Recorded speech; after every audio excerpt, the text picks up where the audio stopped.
Okay, I'm excited for today's episode. This has been for long on my to-do list, and if you're one of my own audiences, I will suggest the best thing to do at this point is to go back and listen to the presentation I have done as an introduction to this episode if you want to get a better understanding of this episode. So my guest today is a professor of philosophy at King's College. He has earned his PhD at University of Oklahoma. All around, very well dressed, I should say. Thank you very much. His specializations include metaphysics, logic, and philosophy of religion. And he also produces lecture series for the great courses. And I cannot stress enough that you should listen to the one on sci-fi, science fiction as philosophy, which I love. Also, there's another one which is really good if you want a quick intro to the field of metaphysics, the deep questions of philosophy and exploring metaphysics. He's also the editor-in-chief of the forthcoming handbook, Palgrave's Handbook on Popular Culture as Philosophy, and also regularly edits volumes for Blackwell-Wiley. I should also mention that for those who are listening, relative to what we're talking about, he has a forthcoming chapter called Why I'm an Atheist in the Handbook of Philosophy of Religion, as it's going to be appeared in One and Littlefield. And funny enough, I actually got to know this through another Muslim philosopher of mine. So thank you, Yasser, if you're listening, and that's fantastic. So thank you, David, for being with us today. Yeah, you can call me Kyle. I go by my middle name. I publish under the whole name, but so you can call me Kyle. I'm glad that other people are talking about the Why I'm an Atheist chapter in the forthcoming Philosophy of Religion handbook. So that's exciting. That's really good. It appears as like at the end of the book, I think there's just like a collection of why I am an X, right? So why I'm a Christian, why I'm a Muslim, and I got to write the Why I'm an Atheist chapter. So I was pretty happy about that. And I'm looking forward to it coming out. So, and thank you for all that you do in terms of your activism and that kind of stuff. That's fantastic. I'll also say I'm very jealous of your beard. You have a nice, my beard does not fill out like that. So I'm very envious of that. Yeah, let's talk some philosophy. Great. So, in my experience, the first thing I do, and I would love to know about my guest, is some sort of personal background. So, and the first thing I would love to know is, did you always intend to end up in philosophy, or things somehow moved towards philosophy? So how did you end up in philosophy? Yeah, so it was not the original intention. I actually went to college to be a minister. I grew up in a very conservative evangelical household in Oklahoma, felt quote unquote called to the ministry, went to a Christian, I had a Christian undergrad college, Southern Nazarene University, went there. And interestingly, I actually walked out of my first philosophy class at Southern Nazarene University, but it was because I was in the wrong class. I was supposed to be in Old Testament. I took intro to philosophy the next year and very quickly realized that was kind of what I wanted to do. Like the reason I thought I was supposed to be a minister is because I was decent at preaching, like public speaking. I was a state champion in debate and state champion in dramatic interpretation, some other stuff like that. So I was a good actor and presenter. And then I was an internship program where I was, studying under pastors and stuff and realized that preaching is not a lot of what a pastor does. It's mostly emotional work and side work and that kind of stuff. And then preaching is not arguing. Preaching is mostly emotional appeals and that kind of stuff. There's not a lot of intellectual gravitas to preaching, but there is to teaching and there is to philosophy. So as soon as I got in that philosophy class, I realized, oh, that's what I want to do, right? And so I switched my major to philosophy. And technically I switched it to, it was still religion with the philosophy concentration. But started taking philosophy classes, decided to go to grad school because I wanted to teach philosophy for a living. And I was lucky enough to be able to get a job doing that after I got my PhD. And I became an atheist after I was hired to teach at my current university. I was still a theist whenever I was hired, but it was kind of a slow process of my first philosophy class. Philosophy just kind of slowly whittled away at my theistic beliefs, everything from atonement theory to Trinity, then of course all the way down to God's existence at the end. But that last that last thing happened 2 or 3 years after I was hired at my current college.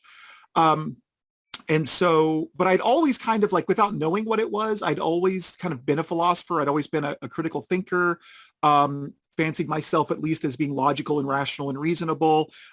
This was partly due to Leonard Nimoy's depiction of the character Spock in Star Trek. That had a great influence on me as a kid. And so I always wanted to kind of be logical and that kind of stuff. And in fact, I remember like second or third day of logic, my, professor, or excuse me, second or third day of intro to philosophy, my professor came in and said, okay, today we're going to talk about logic, and actually, gave the Vulcan salute. And I was like, oh, this is great. This is my stuff. Right.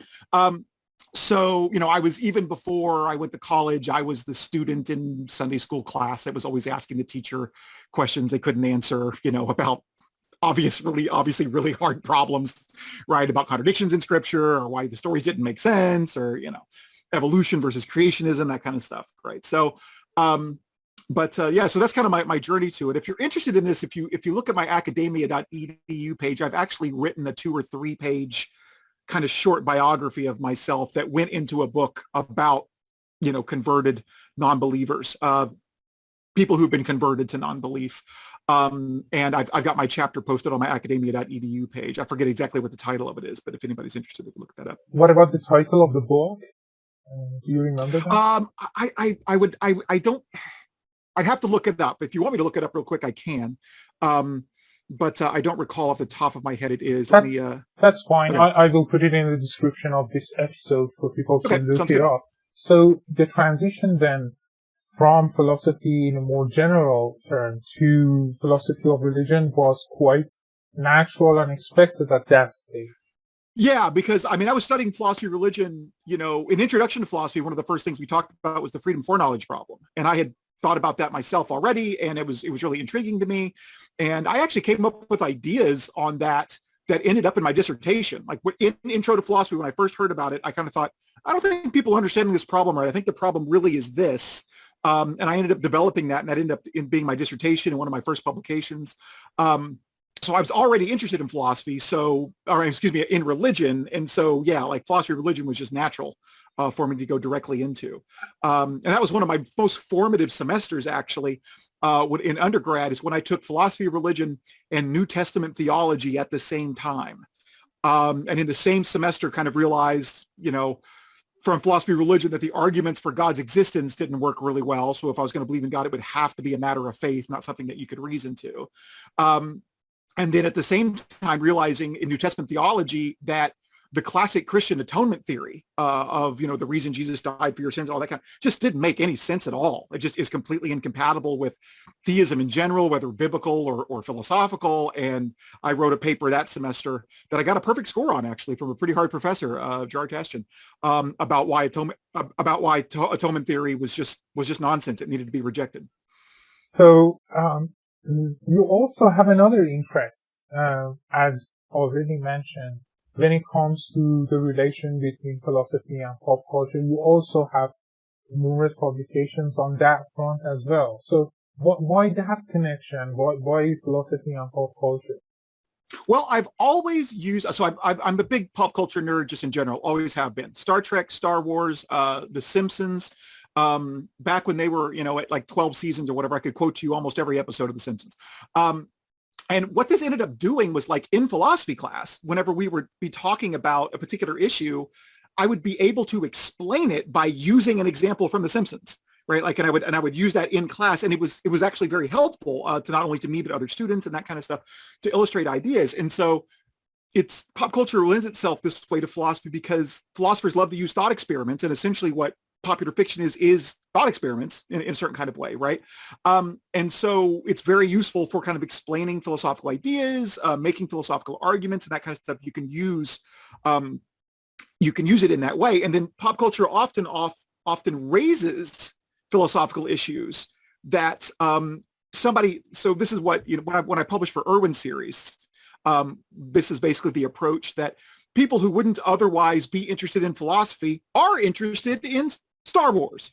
right? And it's like, well, it turns out that Star Wars raises this particular interesting philosophical problem. So if you're interested in Star Wars, maybe that generates an interest in that problem, and then we can talk about the philosophy around it. And so it's a way to kind of bring philosophy to the masses in a certain kind of way that might not otherwise hear it. And it is certainly the case that, well, I have written a number of articles for journals, and I've also written a number of articles for, like, Irwin's books. Way more people will read my, kind of less academic work that I do in the pop culture series than will ever read my journal articles, right? My journal articles will have, if I'm lucky, 100 readers or something like that, whereas thousands of people will, buy my Black Mirror in philosophy book and read my chapters out of that. Or actually, I don't have a chapter by myself in that book, but you get the idea, right? Like it's much more people will read that. And then recently, I have started work on making the case that not only can pop culture be used to raise philosophical ideas and arguments and talk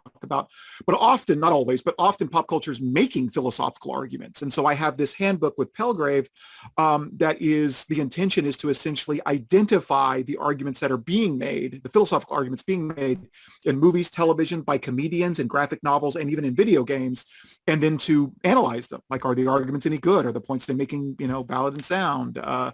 And so there's a number of those that are already published and available. Eventually it'll be a print book. Right now it's all online, but eventually it'll be a print book.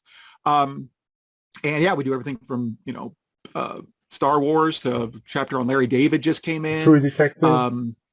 True Detective is there. I think True Detective is one of our chapters. Gosh, it's over 100 at this point, so I have trouble keeping track. Yeah, anyway, so that's kind of my foray into pop culture there. Two things I should note here for the audience is, if you are interested in a range of both the philosophical side and the more pop cultural side of Kyle's work, you should also look his blogs out on, look him up on Psychology Today. Plato on Pop and A Logical Take. Both blogs, fantastic. Also with A Logical Take, I also love that. And another thing I love about this engagement with the public culture is what I receive quite often from non-philosophers is the view that, look, you're basically always talking to yourself or talking to other philosophers about this. Mm-hmm. So I think this is a really nice way to reach out to others outside of philosophy. And ultimately, I think it's the best kind of approach to doing philosophy, because you have to apply it somewhere. And if the place that people are most engaged with, even if it's not, as you mentioned, in top journal material, is a place that you can find the people and reach out to them, that's obviously one of the best places to reach out to people. So, thanks. Having covered the background, and the reason I reached out to Kyle was because of his ideas on the problem of evil, more specifically the evidential problem of evil. But before getting into that, there's still one other question that I want to ask you. So you mentioned that as you moved towards philosophy, it kind of slowly withered away your belief or your theism, as it were. So I would love to know some of the thinkers, philosophers or not, that influenced you, or maybe in your mind they offer really important turning points for you personally, offered that when you were exploring this literature, and also who do you hold in high regard in the opposite camp, as it were? Yeah. Okay. So it was. Well, it's really hard to put a particular name and philosopher to it, because it was more about the arguments to me and that kind of stuff, and looking at the arguments. One of the pivotal, like one of the straw that broke the camel's back and I ended up, kind of confessing and admitting my atheism, was a semester where I actually taught an independent study to a student on atheism. And so we selected, it was just me and him, and we selected a number of readings on atheism and read it and that kind of stuff. And I remember Rowe was in there. I remember Mackey was in there, and a few others. And we're reading, Point Counterpoint and that kind of stuff. Like D.M. Armstrong was in there, if memory serving me correctly. And it was that kind of semester that convinced me that atheism is the way to go. So right? it was mostly a cumulative case then. Yeah, it really was. It wasn't any one particular argument or anything like that. The only kind of aha moment I had is actually attributable to a philosopher on the other side, a theist philosopher, and it was William Lane Craig. And so I had already kind of realized myself that I was an atheist, but I wasn't really vocal about it. And I didn't have tenure yet and that kind of stuff. So I was a little worried about that, although I think those worries are probably over exaggerated. But at the time I was a little bit worried about that. And so I wasn't keen on admitting it publicly or something like that. But then I read this book. It's just called God ? A debate between a theist and atheist. And I think it's D.M. Armstrong and William Lane Craig, right? And where Armstrong's making this argument, and I can't even remember the specifics of it, although I think I talk about it in that why I became an atheist, or my kind of journey to atheism paper. I think I talk about it specifically in there. But there was this moment where Armstrong is saying, like, he's making an argument, and he says, when I make this argument, let me be very, very clear. When I say X, I don't mean Y. Y is clearly false. That's not what I mean. I'm not making Y at all. What I mean to say is X. I'm saying it very clearly. X is my position, not Y, X. And then he argues from there. And when Craig comes back and is arguing against him, he basically says, oh, can you believe Armstrong? He believes Y, and Y is clearly false.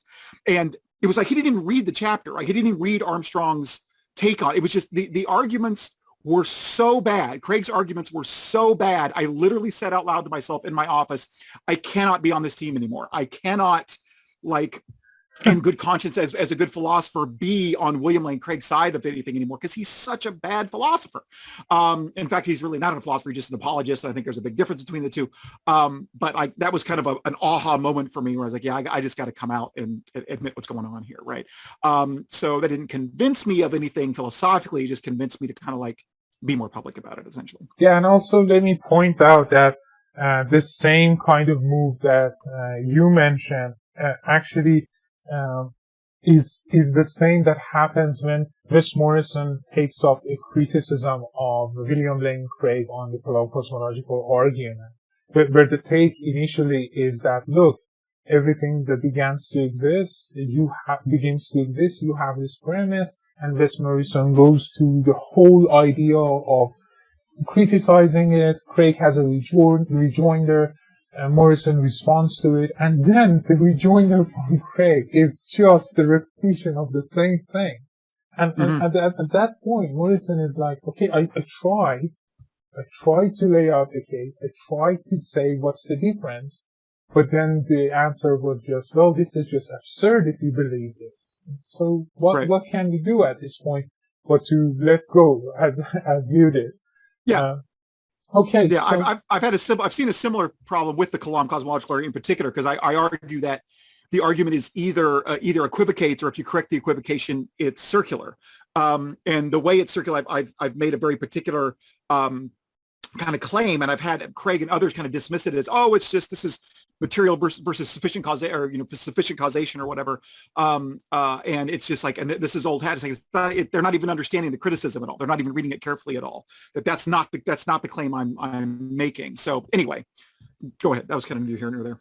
That's fine. And for those who are listening, you should look up Skydive Field's documentary on cosmological argument on YouTube. He has done a fantastic job of moving through philosophers and scientists in analyzing that specific argument. But anyway, going back to the problem of evil and the evidential problem of evil. So let's take it one step at a time. First, what is the evidential problem of evil, and how does it relate to skeptical theism? So maybe a difference between the logical and the evidential.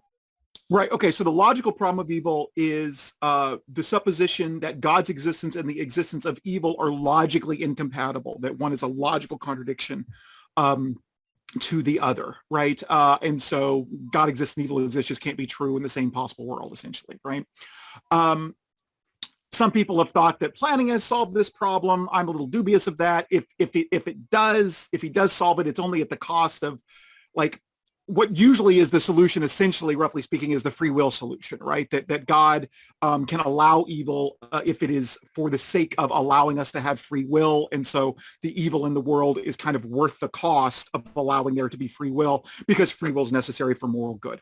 I'm at least tendentially willing to admit that works, but also observing that if you do say that works, it comes at the cost of thinking that God never interferes with free will. Okay, so right? that is something that we have to come back to. Okay. So we have to come back to.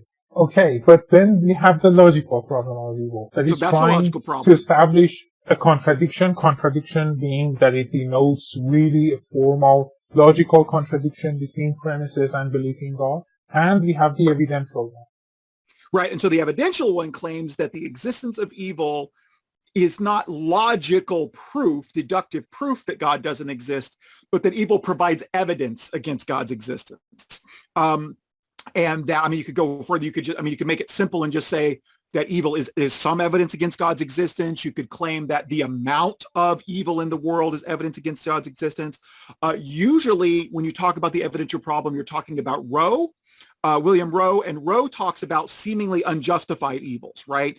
He has a couple of examples of like a fawn burning in a forest, or the rape and murder of a small child, and he basically observes like when you consider evils like this, there seems to be no justifying reason to allow these kinds of things. Free will cannot be used as an excuse to allow these kinds of things. The fawn doesn't have anything to do with free will, and the free will of the murderer and rapist is not worth the cost, right? Of the suffering that's caused to the child and that kind of stuff. And so these seem to be not only unjustified but unjustifiable. There seems to be no kind of conceivable reason for allowing these things to occur.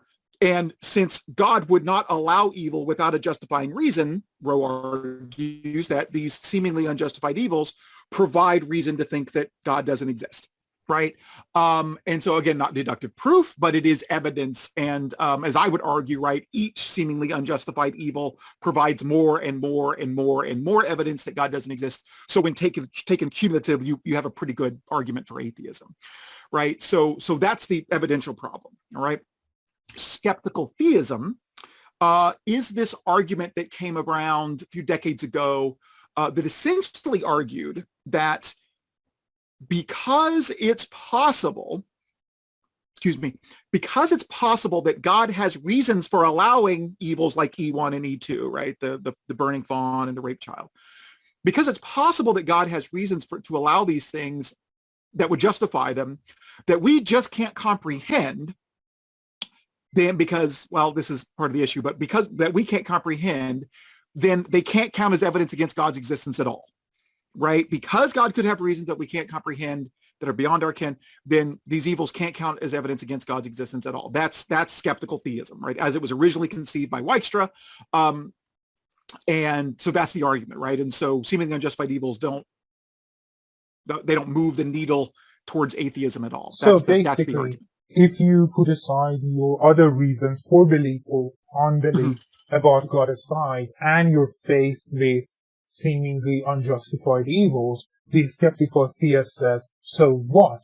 You can't change your probability. Now, we're talking about probability, so we should make clear what the difference is between objective and epistemic probabilities, and which one Rowe or you are trying to use to either criticize or argue for the position.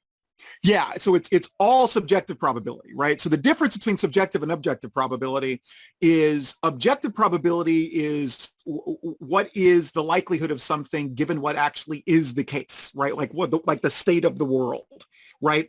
And subjective probability is what is likely given what we know, given the evidence or the information that we have. How likely is it given the information or evidence that we have, right? And I've argued elsewhere that like objective probability, here's an easy way to think about it. All right. If you have a 6-sided die, right? Supposedly, this is debatable, but supposedly the objective and subjective probability that will come up a 6 is 1 in 6 before you roll it, right? But if you roll it and then cover it with a cup so that you can't see it, right? The objective probability that it's a 6 at that point is either 1 or 0. You don't know which one, but it's sitting on a side and either 6 is pointing up or it's not. And so if it is pointing up, then the probability that's a 6 is, the objective probability that it's a 6 is 1. And if it's not, the objective probability is 0, right? Because objective probabilities are what's likely or not given the state of the world, right? However, the subjective probability of it being a 6 is still 1 in 6, because given what I know, a 6 is 1 in 6 likely, right? Because I can't see it through the cup, and therefore, like, given what I know, that it's a 6-sided die, that it's been rolled, et cetera, the likelihood is 1 in 6, right? And so it's think about it this way, right? Objective probabilities, when we're talking about the problem of evil and God's existence and that kind of stuff, objective probabilities are pretty worthless, because either God exists or he doesn't. It's either a fact of the world or it's not. And so the objective probability of God's existence is either 1 or 0. Right. And so debating which one it is just going to be a debate about the subjective probabilities. Right. It's what we're interested in is, given what we know, how likely is it that God exists? Right. And so the evidential argument from evil is suggesting that if you start at 50%, right, like just like for the sake of argument, we start at 50%. The occurrence of a seemingly unjustified evil, that counts as some evidence that moves the needle in favor of atheism, right? That serves as some amount of evidence for that God doesn't exist, right? And it shifts your subjective probabilities because it serves as that piece of evidence. Right. Right. And remember that Kyle is not claiming that you have to simply abandon your theism when you're faced with this. That depends on your subjective epistemic assessment of other piece of reasonings and evidence you have.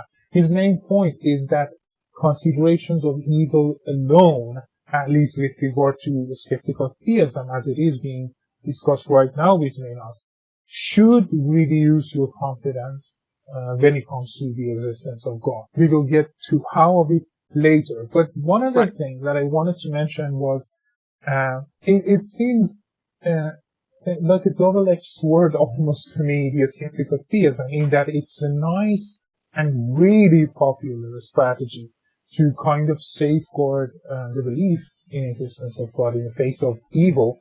But at the same time, I'm not sure how it affects the explanatory power of the hypothesis as you're trying to safeguard what aspects you cannot reach, or you put some kind of cognitive closure or some kind of, dependency on the nature of the commands and evils that are kind of off limits for us to comprehend, then that's the part that I'm kind of worried about, the competition they could have when it comes to explanations. Because ultimately, regardless of which case you have, let's say you have a different possible world in which instead of n number of people who have died, n minus 40 people have died, for example. So there's obviously a difference here between these two worlds and other possible worlds. Or if you don't like the possible word example, just think of them without any semantic import in your head as imaginable or conceivable scenarios that these could have happened. After all, the world is contingent. So the theist tells us. So, but if that's the case, then all these other possible words are changing, and yet the explanation for the evil in each of them is staying the same. And that's something that Philip Kitcher calls spurious unification, in that your explanation should be specifically pointed to one of these possible words or state of affairs that you want to explain it. So this way of explaining things just seems to me to not be able to compete with other hypotheses, for example, an indifference God or an evil God, for example.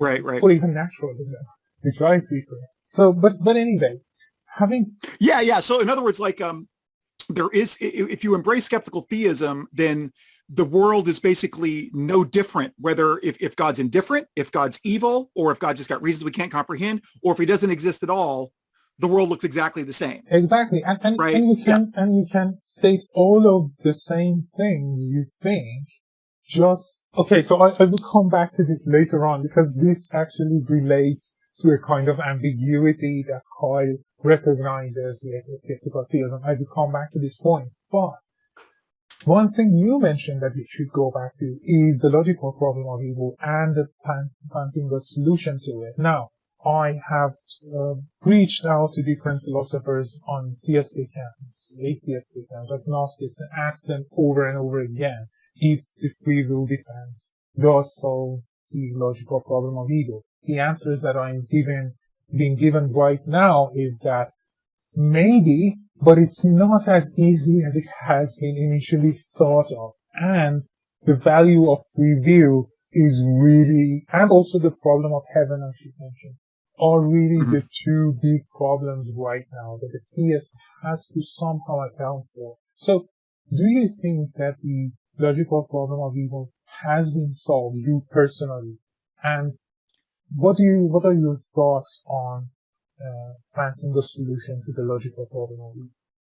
Okay, so I'll let me put it this way. I'll say no, it hasn't been solved because the only viable solution is the free will solution, and we don't have free will. You could say it simply that way, right? Like the free will solution requires free will to exist, and there are really good arguments, like libertarian free will to exist, and there are really good reasons for thinking that libertarian free will is not actually a thing. So that's one problem.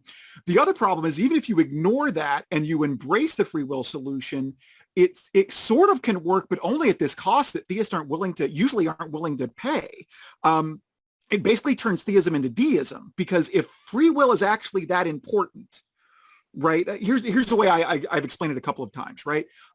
Like a real problem with free will and the logical free will is like, why didn't God give Hitler a heart attack? Right? Before he grows to power, et cetera, God had to have seen the Holocaust coming. Why didn't God give Hitler a heart attack? Right? And the free will solution has to say, well, because giving him a heart attack would interfere in his free will in a way that is unacceptable, right? That God would find unacceptable. Free will and the moral good it allows, et cetera, is that important that he can't even interfere in the world by like giving Hitler a heart attack to prevent the Holocaust, right? So this minor imposition on free will to prevent, the murder of 6 million Jews, right? And it's like, well, okay, that's fine. And but if free will is that important, and if you couldn't see what Kyle was doing here, he was gesturing towards the amount of the significance of the free will on one hand, the minor freedom of taking an action, and the extreme significance of suffering of all those people during the Holocaust. Right. Right. I forget that people can't see me, right? So, but it's like little, tiny, and then, tiny little free will, right? And if interfering with a little tiny bit of free will is so off limits that it can't even be used to prevent the Holocaust, right? Well, then it must be that God must maintain a complete non-interference policy when it comes to free will. To use a Star Trek analogy, he has to have a non-interference prime directive. That means he can never interfere with free will. If that is the case, then the view of God that most theists have is completely inaccurate, because most people think that God controls the world. People pray for themselves to get jobs or for certain people to be elected or et cetera, et cetera, et cetera. They think that God interferes in the world all the time in a way that would require massive interference with free will, right? So the only way to kind of maintain the free will solution is to basically be a deist, is to think that God exists, but he never interferes with the world. He creates it, he designs it and lets it go and doesn't interfere with it, right? And so, I guess that's technically a version of theism, right? But it's not one that most theists profess to think is true, right? So, even setting aside the free will doesn't actually exist problem, if it does solve it, it solves it at a grandiose cost that most theists are not willing to accept. So, for one part of it, your worry seems to be that the value of free will. Okay, first I should say, in all fairness, what I loved about your initial response was mentioning the lack of motivation or support, as it were, for libertarian models of free will. That rarely gets mentioned, and I share your skepticism towards that model of freedom. But also, having said that, the other aspect is the value of free will. So that's one, the value of free will. And another one, so is it for you just the idea that the value of free will is not as much as it's being held in the mind of the theist as significant as that, to be used to cover every other instance of suffering? that follows. Yeah, to like essentially to be consistent, right? And to give answers to like, why didn't God, give Hitler a heart attack? They have to say, oh, because that would interfere with free will. And so on that answer, free will is so important that it cannot tolerate any interference at all. But at that point, you've got a view of theism that's essentially deism, which is not what most theists are going to want to accept. They're going to have to say, well, God never interferes. To be logically consistent, they're going to have to say God never interferes with the world, right? And then that's not going to be something they're willing to accept. So, I think, so I was trying to say that maybe a theistic theist could say, you know what, still God is sustaining the world at every moment of time, but then sustaining it every moment of time and then the free will. So anyway, that gets into the foreknowledge and free will that I don't want to get into right now, but that's a potential area for exploration here. Another thing is, which is really important, is the collapse of natural evil to moral evil. And that's one of the things that basically Plantinga provides ammunition for, or at least some sort of a strategy to move towards that. So the idea behind it is, look, if it's free will that is really important here, maybe the reason we are experiencing this outbreak of the virus, the pandemic, and all these people who have run into trouble is because of our misuse of free will. Maybe we have done something that has resulted in this. So you could argue, in different ways for it.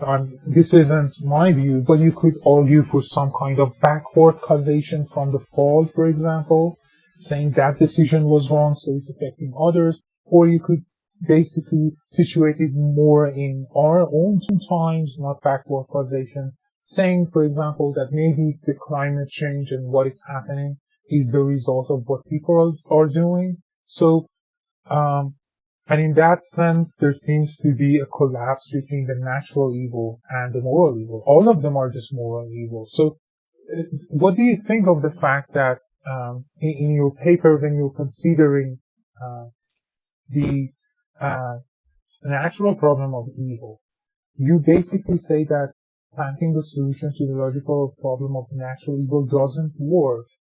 Yeah. So why is that? And if that's true, what you're saying is true, does this mean that there is really a natural evil, that free will is not adding anything to it, so you can't collapse the one into the other? Yeah, so that's exactly what it means. So here's the issue. What Plantinga is dealing with is just the logical problem of natural evil, right? And he thinks to solve that, all he has to do is tell a story in which God and what we call natural evils, like hurricanes and tornadoes and earthquakes and that kind of stuff, coexist, right? That God's all good and then these things coexist. And the story he tells essentially is just like, well, demons caused them. Demons have free will and they choose to cause hurricanes and earthquakes, etc. And there's your story. That's all you need is a logic. It doesn't have to be true. It just has to be a logically consistent story. And what I argue in the paper is that is a misunderstanding of what the problem of natural evil is. Why hurricanes and earthquakes and tornadoes and that kind of stuff happens has not really posed a problem for theists for most of intellectual history, because we thought they were caused by gods or demons or, spiritual entities or whatever, right? The problem of natural evil becomes a problem once we learn that is not the case. Once we learn that what causes earthquakes, tornadoes, hurricanes, diseases, et cetera, are natural forces. And specifically, we learn that the laws that govern the universe make these kinds of things inevitable, right? The universe is designed such that earthquakes, tornadoes, hurricanes, diseases, et cetera, are all inevitable, right? That fact, the fact that the laws of the universe necessitate those kinds of occurrences which cause great horrendous suffering. So that's where the evil comes in. It's the evil is not the hurricane itself, right? There's a big hurricane on Jupiter, but it's not evil. It's the pain that they cause, right? But it's the fact that the laws that govern the universe necessitate these kinds of things, which inevitably cause great human suffering. That cannot be reconciled with the theist assumption that God's the one who created the universe, including the laws that govern it. if God's all good, all knowing, all perfect, et cetera, and he created the laws, but then the laws necessitate these kind of things, which caused all this horrendous suffering, that you can't square. And you can't dismiss that away by, well, maybe demons did it. No, we know demons didn't do it, right? The logical incompatibility is between what we know is the case, that these things are a result of the natural laws, and then your theism necessitates, like theism is saying that God's the one that created the natural laws. Also, let me point out here another piece of support for what Kyle is saying is Eugene Nagusawa actually terms this exact problem the systematic problem of evil. That is, the whole system has been set up such that it necessitates, or if you do not like the word necessitates, it makes inevitable these kinds of sufferings. Like, for example, the unbelievably long amount of suffering in the duration of our evolutionary history, including animals, not just humans. Okay.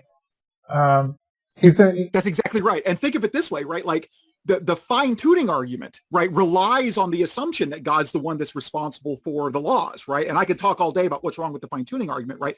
But that's an assumption that they make in it, that God is the one that's responsible for the laws, right? So another way of like couching the problem is that like here's where the fine-tuning argument and this problem of natural evil kind of coalesce. One of the big problems with the fine-tuning argument is that it suggests that the laws are fine-tuned so that life can evolve, and so the universe must have been fine-tuned for the evolution of life, right? And one of the counter responses is, no, it's not, right? Like if the universe is an engine that is fine-tuned for the existence of life, it is the most inefficient engine that one could possibly imagine, right? Most of the universe is just dark energy and dark matter, right? Of the visible matter that exists, the vast minority of it is just helium, just loose out in the atmosphere, just loose out in space, right? A tiny, tiny, tiny proportion is other elements besides helium and hydrogen, right?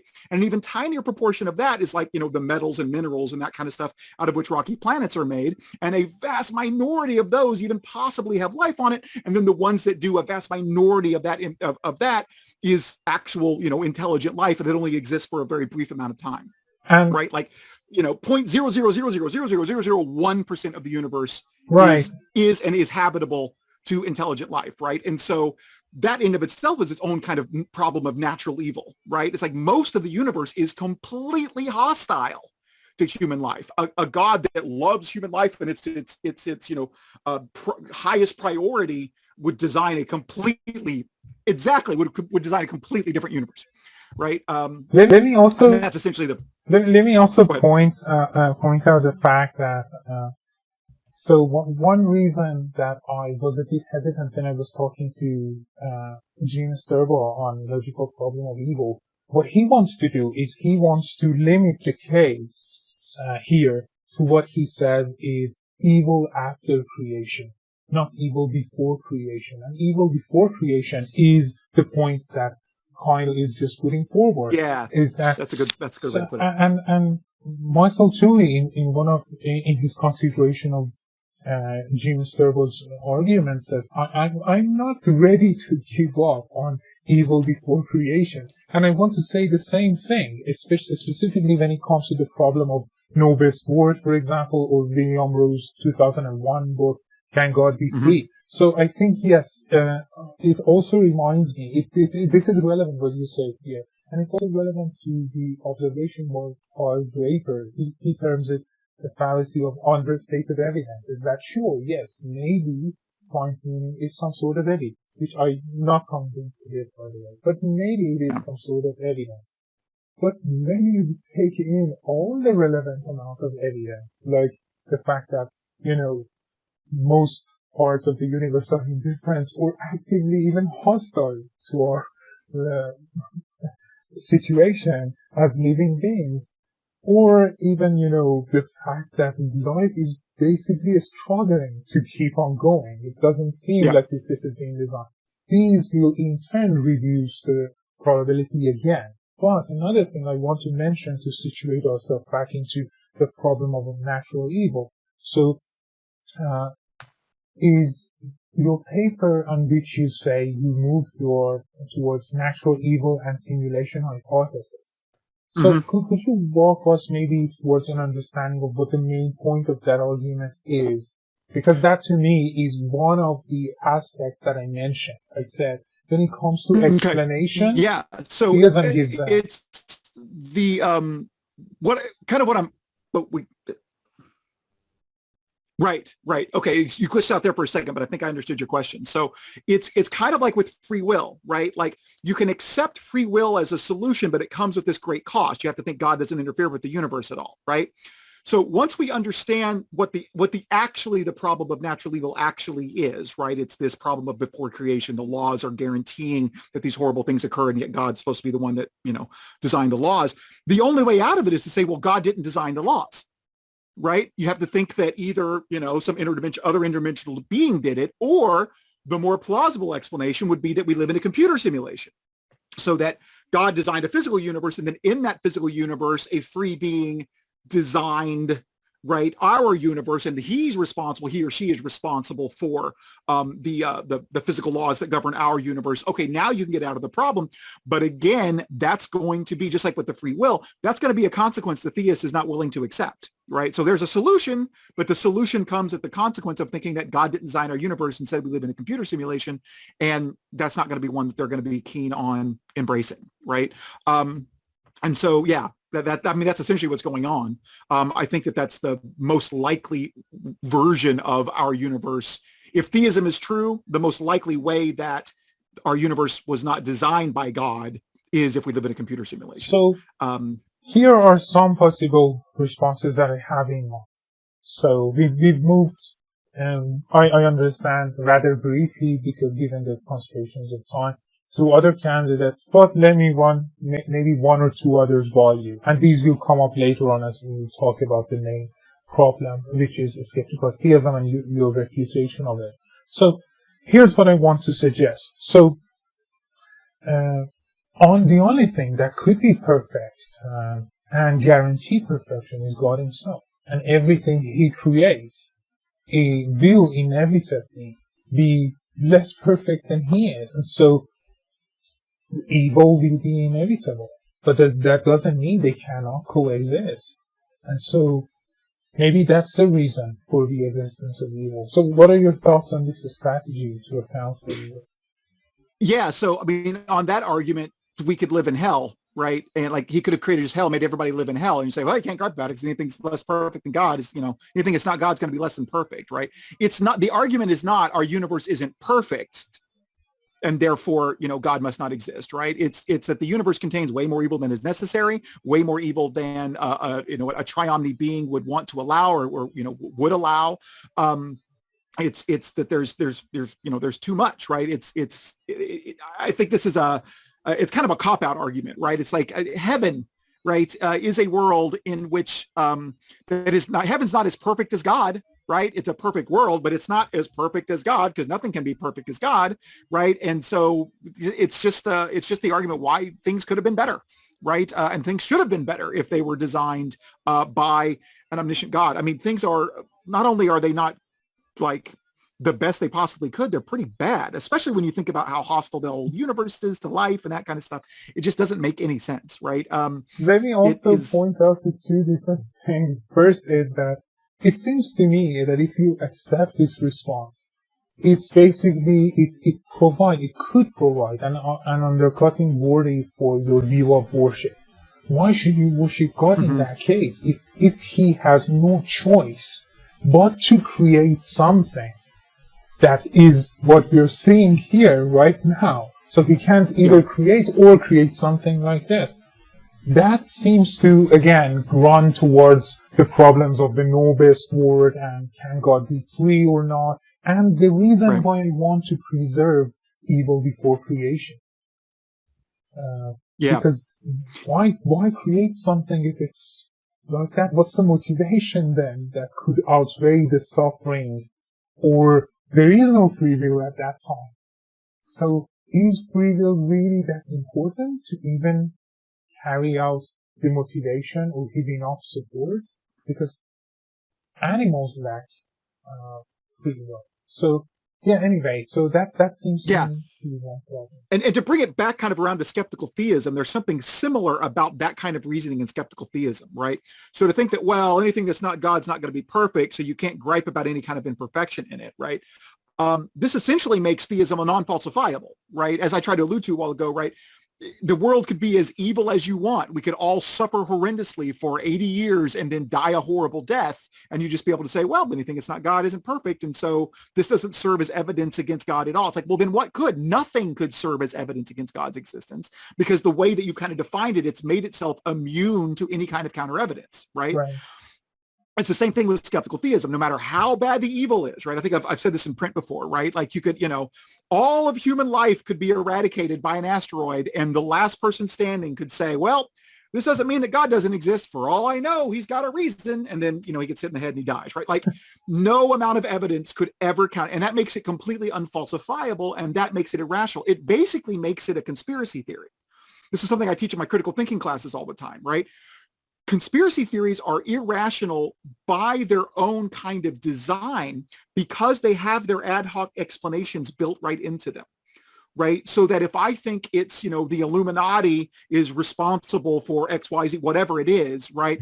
No matter what evidence someone, if you think that, no matter what evidence I present to you that that's not actually the case, you can always say, yeah, the Illuminati planted that evidence to throw us off the track so that we wouldn't actually know what they're doing, right?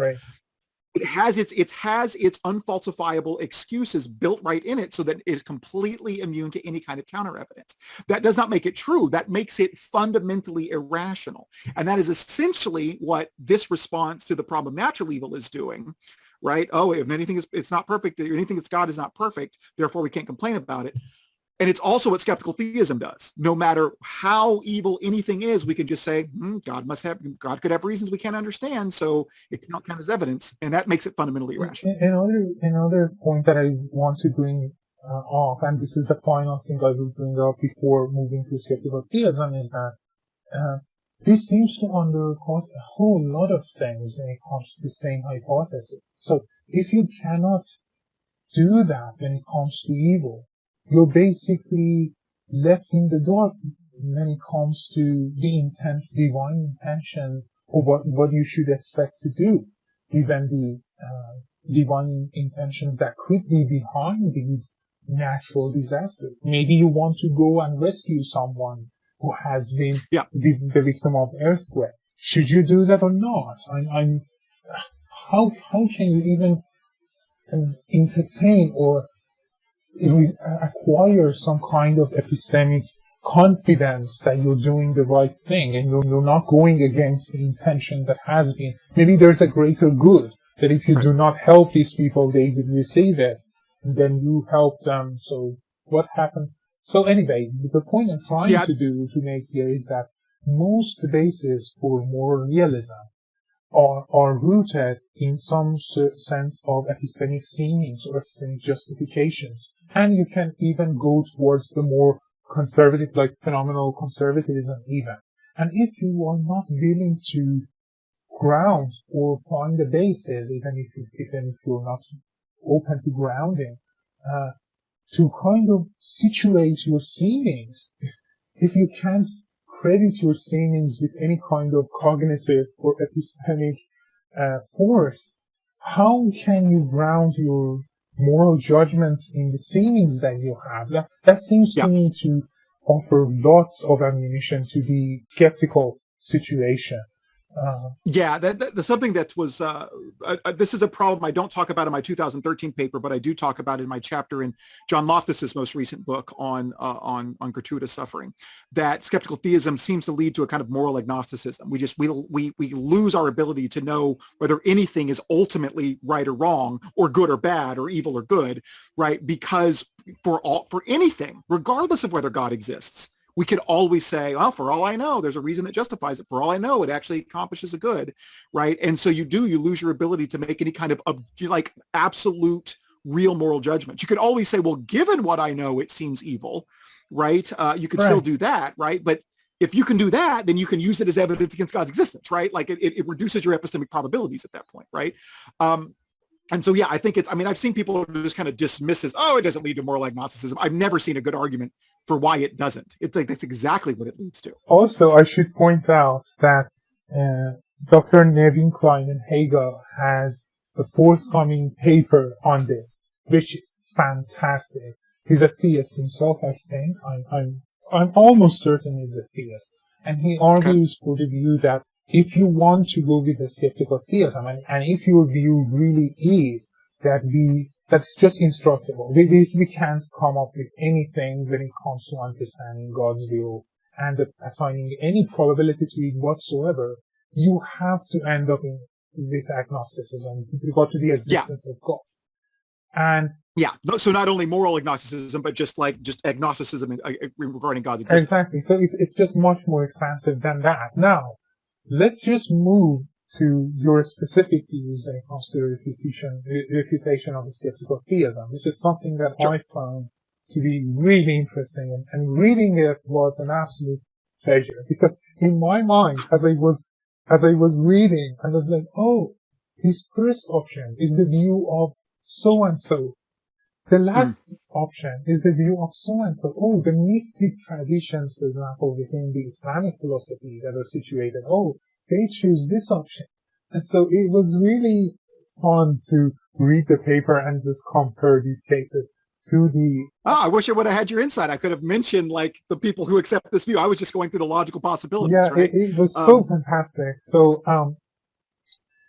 by the way, I hope we can get Kyle back on for the arguments from reason also, because his work is just fantastic on that one. But let's nail that one first. So, the skeptical theism and your refutation of it. So, so I agree. Okay, so what you do first is in your introduction, you say that there are dependencies when it comes to the considerations that the argument needs. One of these considerations is, wait, there seems to be an ambiguity here. On the one side, is God's existence and the detectability of these reasons related or not? And on the other end is God's existence and the existence of these reasons, are they relevant or not? So could you walk us through what the ambiguity is in this position?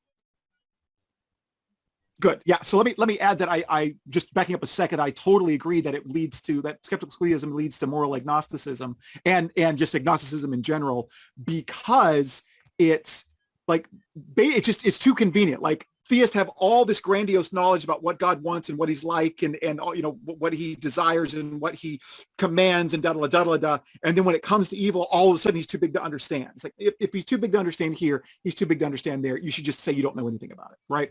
So, but my claim that I make in this 2013 article is specifically about skeptical theism's claim. And this was the original claim. This is what skeptical theism was defined as for decades. The claim that seemingly unjustified evil does not move the needle at all. It does not count as evidence against God's existence to any degree. That was skeptical theism for decades. That is what I'm responding to in 2013. We'll talk about modified versions later. Okay. And so the argument is, yes, it does. Seemingly unjustified evil does move the needle. It counts as at least some evidence against God's existence. If each individual instance of seemingly unjustified evil moves the needle. Okay. Now, the ambiguity I identify is this. When the skeptical theist says, when an evil occurs, well, it can't count as evidence against God's existence because for all we know, there is a justifying reason for allowing that evil, and that justifying reason is beyond our ability to detect. When they say that, there's kind of two questions to ask. One, this justifying reason that would allow it, is this something that would just occur naturally? Like, does the evil just naturally bring this justifying reason about? Is it just a consequence of the evil in question? Or is it a reason that God brings about, that he can't, like, God realizes, well, the only way I could accomplish such and such good is if this evil occurs. So I'll allow this evil to occur so that I can do this thing that I wouldn't otherwise be able to do. Or is it just something that, if that evil occurs, then X, Y, and Z will happen, and Z is a greater good, and so I'm going to allow that to happen, right? So is God's existence relevant to the existence of this supposed justifying reason to allow the evil, right? And then the second question is, the fact that it's undetectable. Why is it undetectable? Is it undetectable because it's God's reason? And so somehow God's existence is relevant to whether or not it's detectable or not? Or is it just undetectable because it just by its nature it's undetectable because we're limited creatures and we can't detect it because we're limited creatures, right? So is God's existence relevant to the justifying reason's detectability either, right?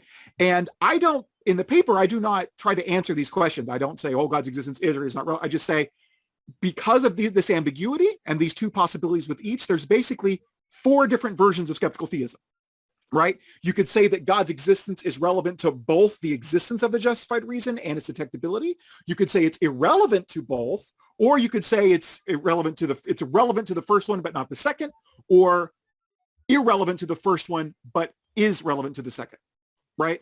And then what I do is I just kind of go through each 4 of the options and say, no matter how you slice it, no matter which version of skeptical theism you're embracing, right? It's still like just mathematically, I go through the math and I say mathematically it is the case that every time a seemingly unjustified evil will reduce the probability of God's existence. Now, I should say this, okay, because we'll talk about this. We talked about how I try to bring philosophy to the masses, right? How I try to make philosophy understandable for the common person, right? So what I did in my original 2013 paper is I did not use Bayes' theorem. Now, I admit Bayes' theorem is the superior method for doing epistemic probabilities and all that kind of stuff. And I totally admit that, right? But I specifically said, like, if I try to do this in Bayes' theorem, no one's going to understand what the hell I'm talking about, except for 5 people or whatever, right? It's not quite that low, but it's not going to be understandable for most people. So what I used in my 2013 paper was simple equal distribution probability theory, right? Where you have hypothesis A, B, and C. If hypothesis A gets falsified, then you update your probabilities by taking the probability it had and dividing it equally among the remaining hypotheses. That's all you do, right? And so basically I did that. I said, before the evil happens, we start with our probabilities here. I start with theism and atheism both at 50%. I say, so our possibilities on this end are here. And if we take this assumption, this is where the numbers are. And then after the evil happens, this happens to our probabilities. And look, at the end, atheism goes from 50% to 57%, right? Or in this other option, it goes from 50% to 53% or whatever it is, right? But on each case, atheism becomes more likely. You mentioned that right? Initially the probabilities are at 50% markers at the start of our considerations. But why do we start with the 50%? I ask because this later on will be important. Yeah, so the reason I started 50% is 2 reasons. 1, just to make the math easy, and 2, just to be fair to both sides, right? And because really it doesn't really matter where we start, because the only issue that I'm getting at in the paper is whether or not seemingly unjustified evil counts as evidence against God's existence, right?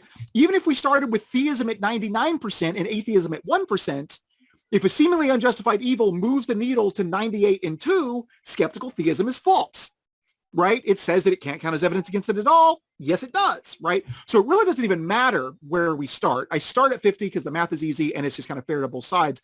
But all that matters is if atheism is more likely after we're finished than when we began, skeptical theism is false. And that is, you can see the math, that would happen regardless of kind of where you start with atheism and theism. So let me just jump in here and say, when Kyle says that he's focused on refutation of skeptical theism, and I do believe skeptical theism is not a tenable position. But anyway, when he talks about his refutation of skeptical theism, he's right, I believe, in saying that, look, this has been the position of Howard Snyder, this has been the position of Bergman, this has been the position of Perrin, this has been the position of even some of the Iranian philosophers who are using this line of arguments to argue for that, or others within the Islamic philosophy as well.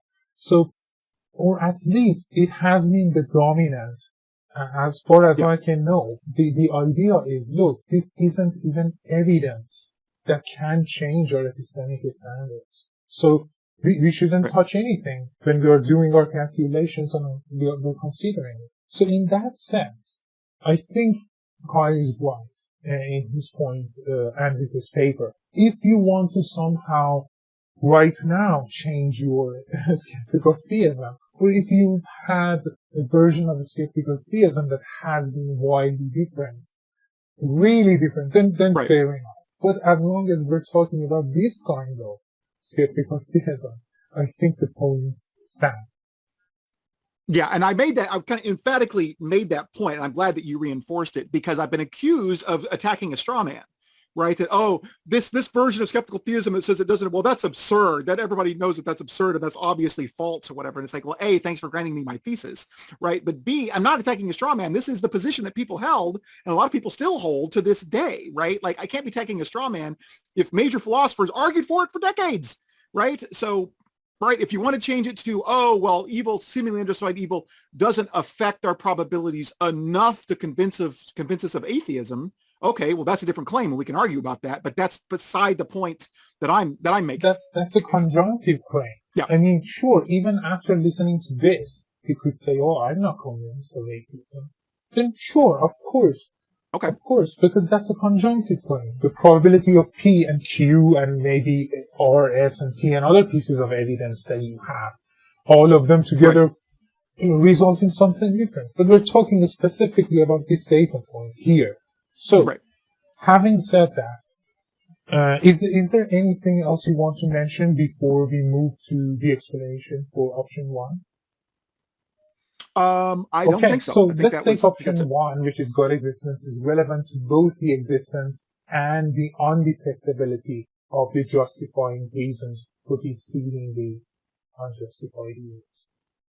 Yeah, so what essentially I do here is I say, so if God's existence is relevant both to the existence and detectability of the justifying reason, then what we realize is that God's existence, if God exists, so we're dividing 50-50, right?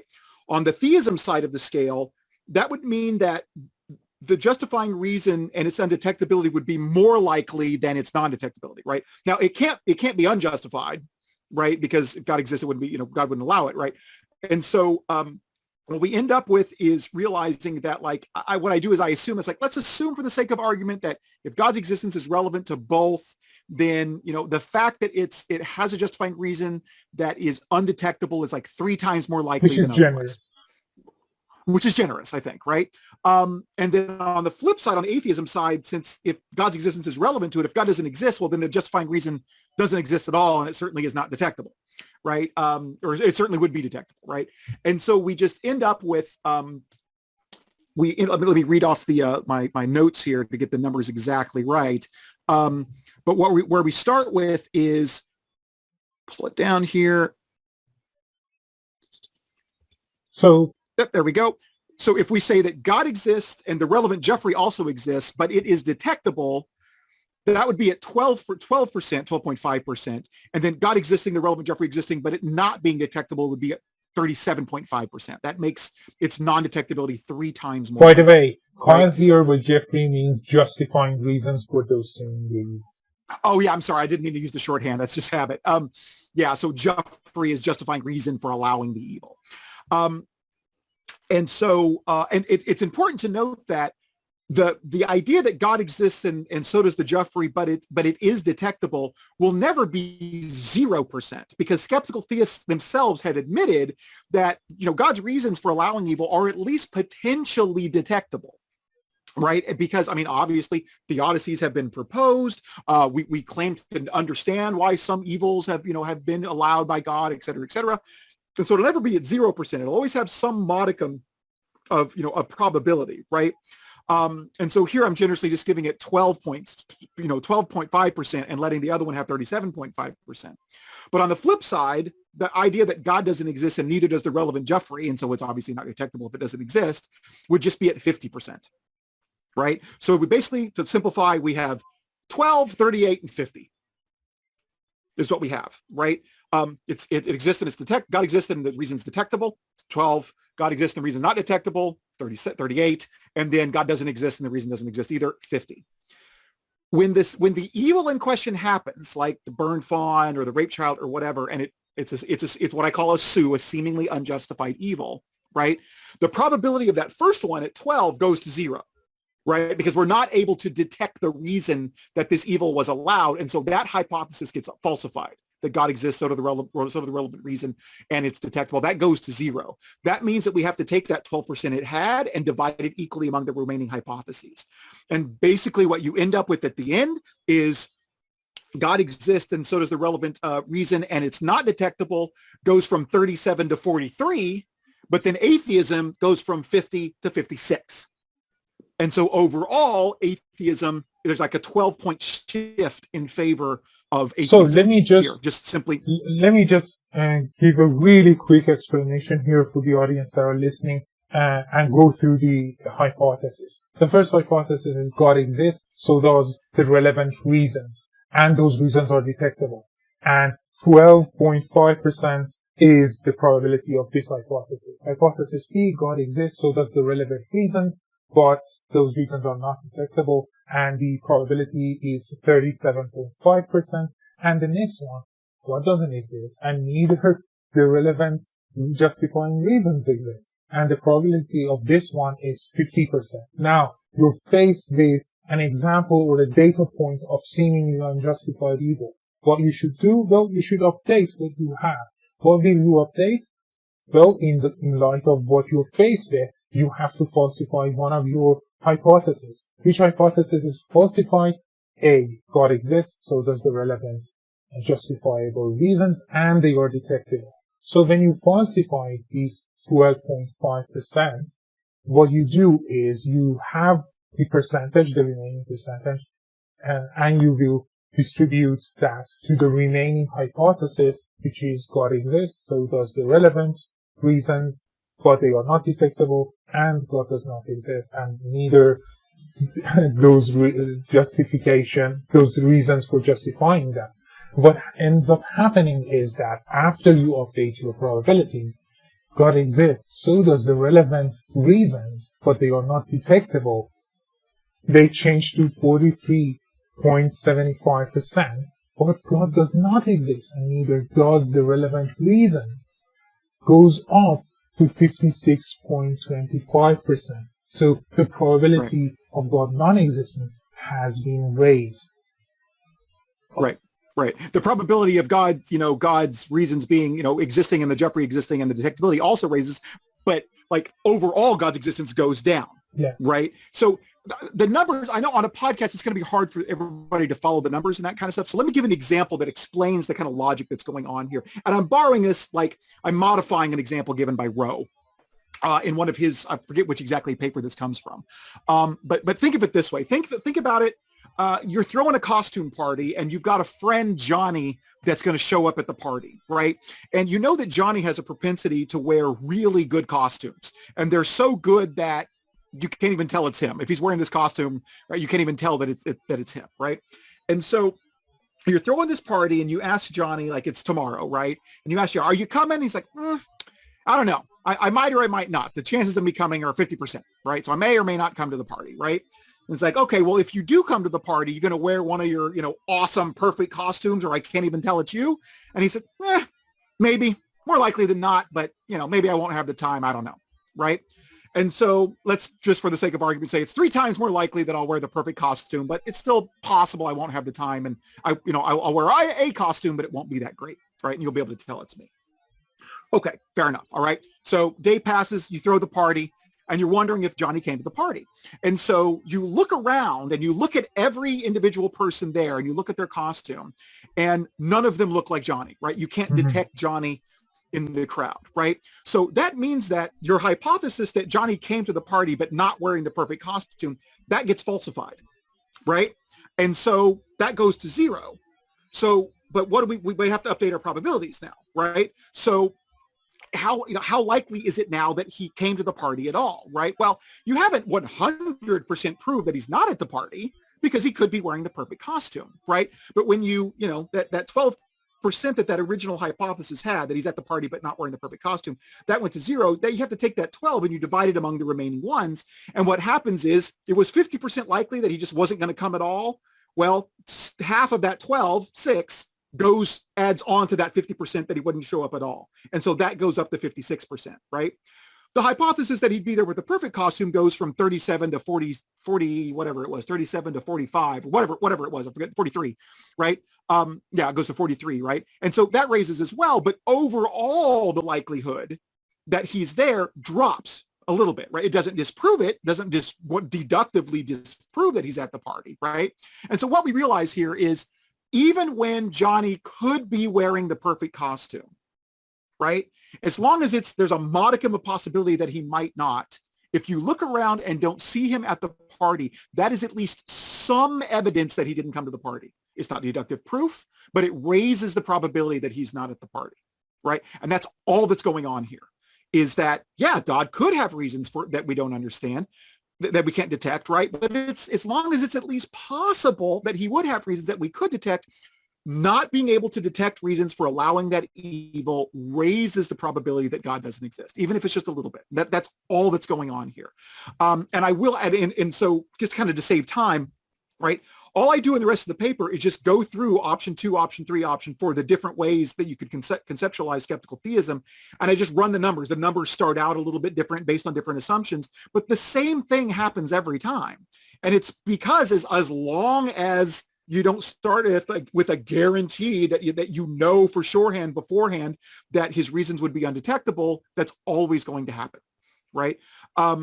And kind of no matter how you slice it, it'll happen to different degrees or whatever, but it'll always raise the probability of atheism. And by the way, it also happens when you do it on Bayes' theorem. So Pirine objected to me basically saying you didn't do this in Bayes, and so it's invalid. That doesn't make it invalid. My conclusion actually follows from my premises, but I should have used Bayes if I wanted a full defense of it.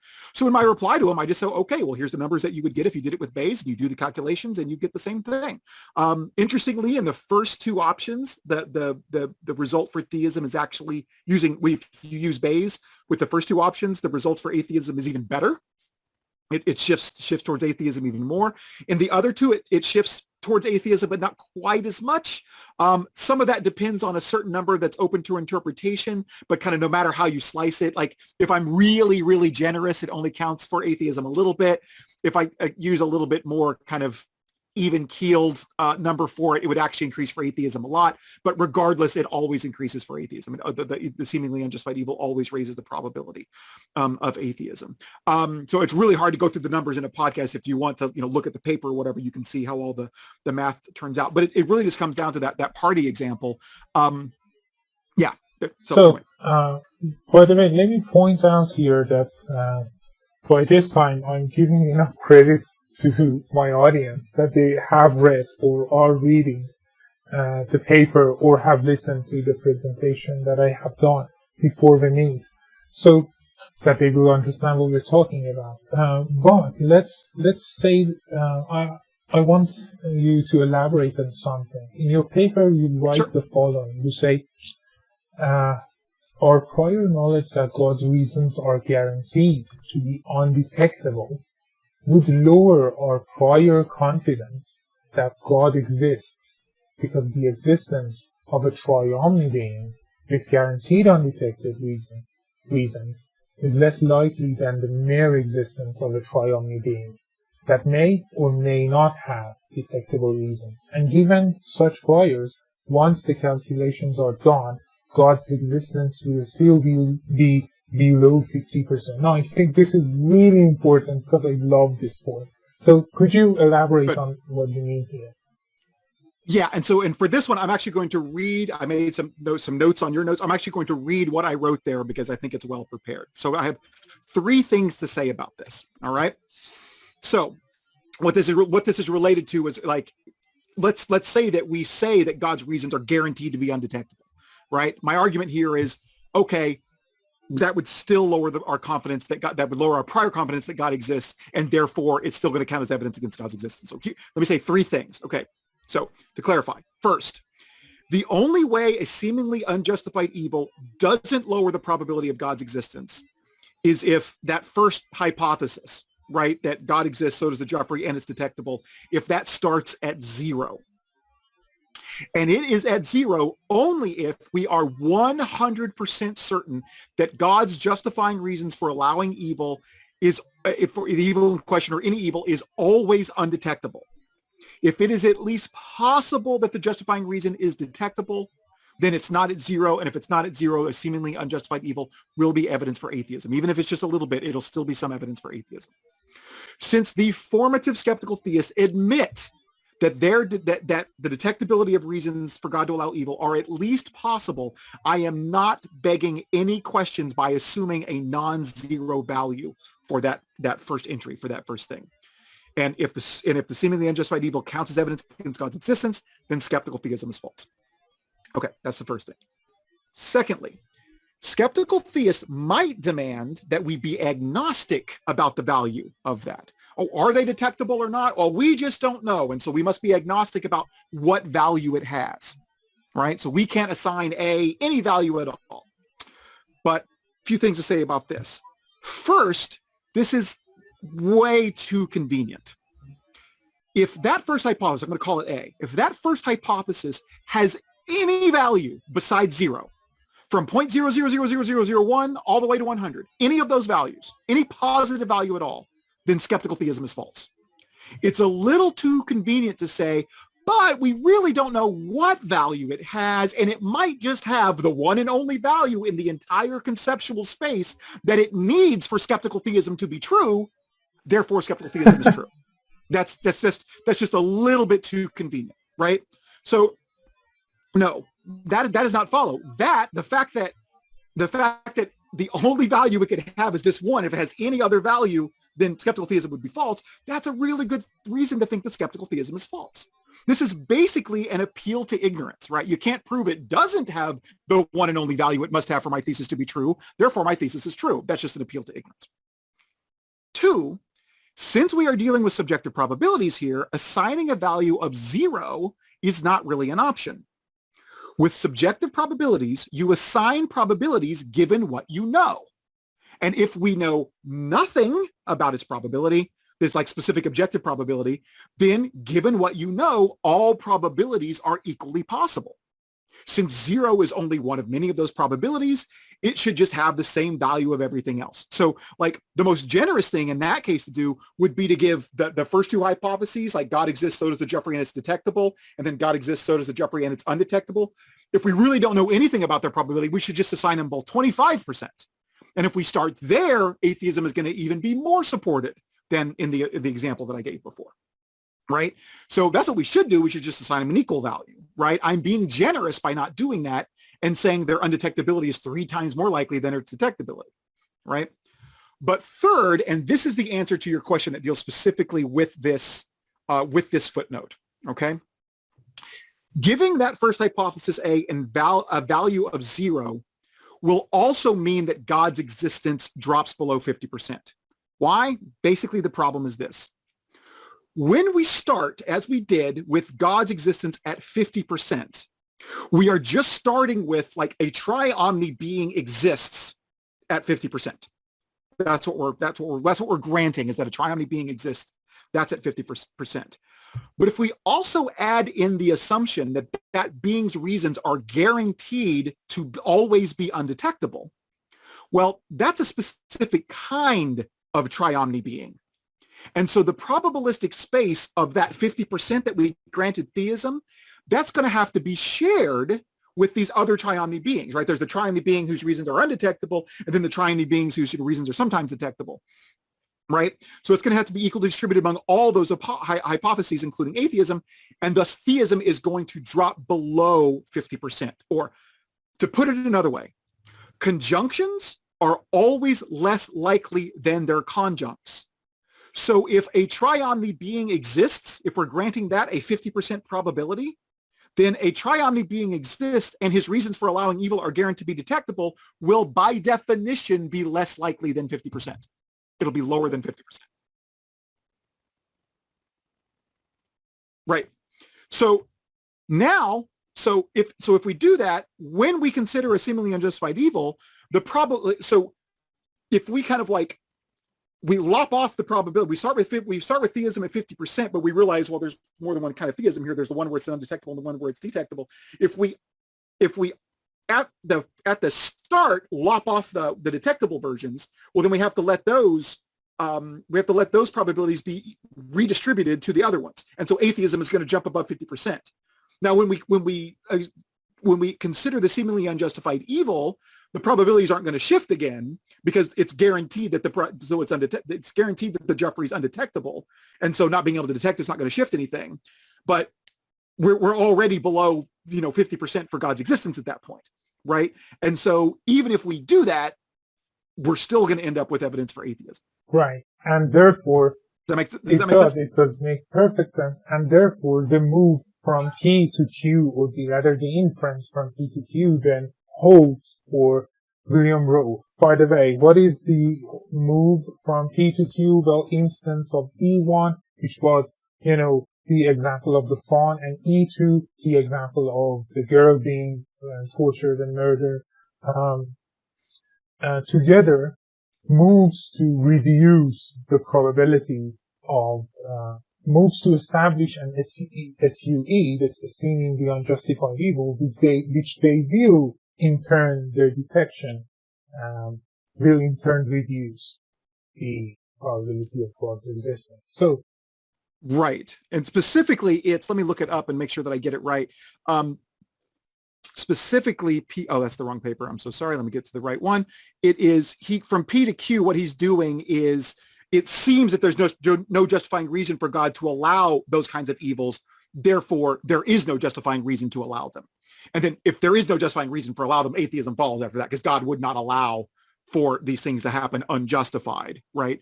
But that's all that's going on there. It seems that there's no justifying reason for God to allow them. Therefore, there isn't a justifying reason. And that's why I think Carl's version of a skeptical theism is correct. It's accurate representation, because the whole point of a skeptical theism was to block his move.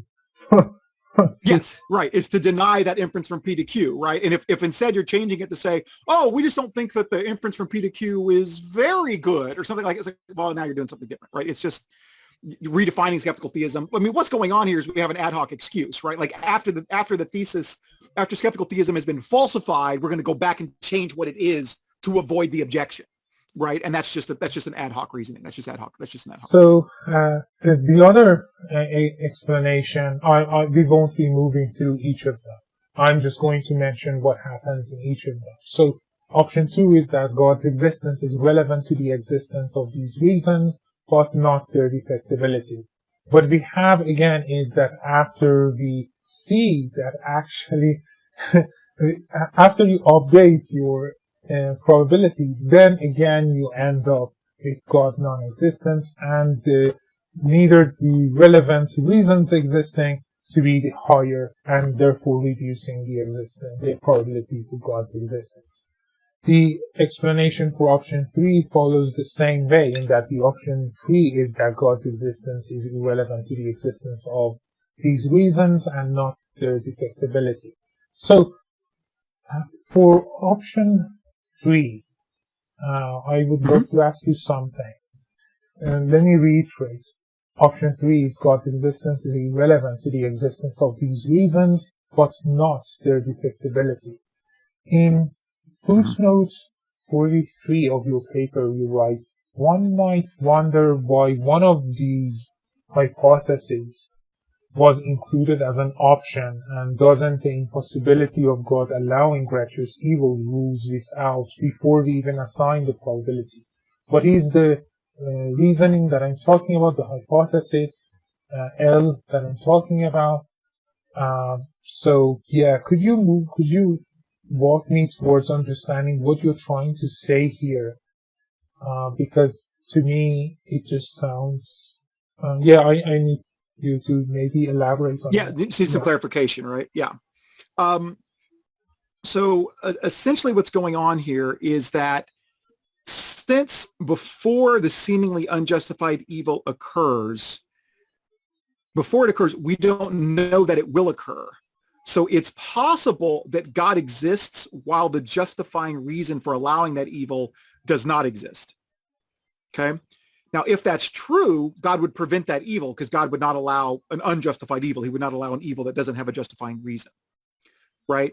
And so that's why we have to include that. And then the evil occurring lets us know that that's not the case. That that's the part that you falsify other hypotheses. Yes, Right. And that God exists while the evil also doesn't, like the evil occurring lets us know that it is not the case that God exists while the evil in question also doesn't have a justifying reason. And so that's why that gets falsified. But that's also why it's included here, because on this option, that's a possibility essentially, where on the other options, it wasn't.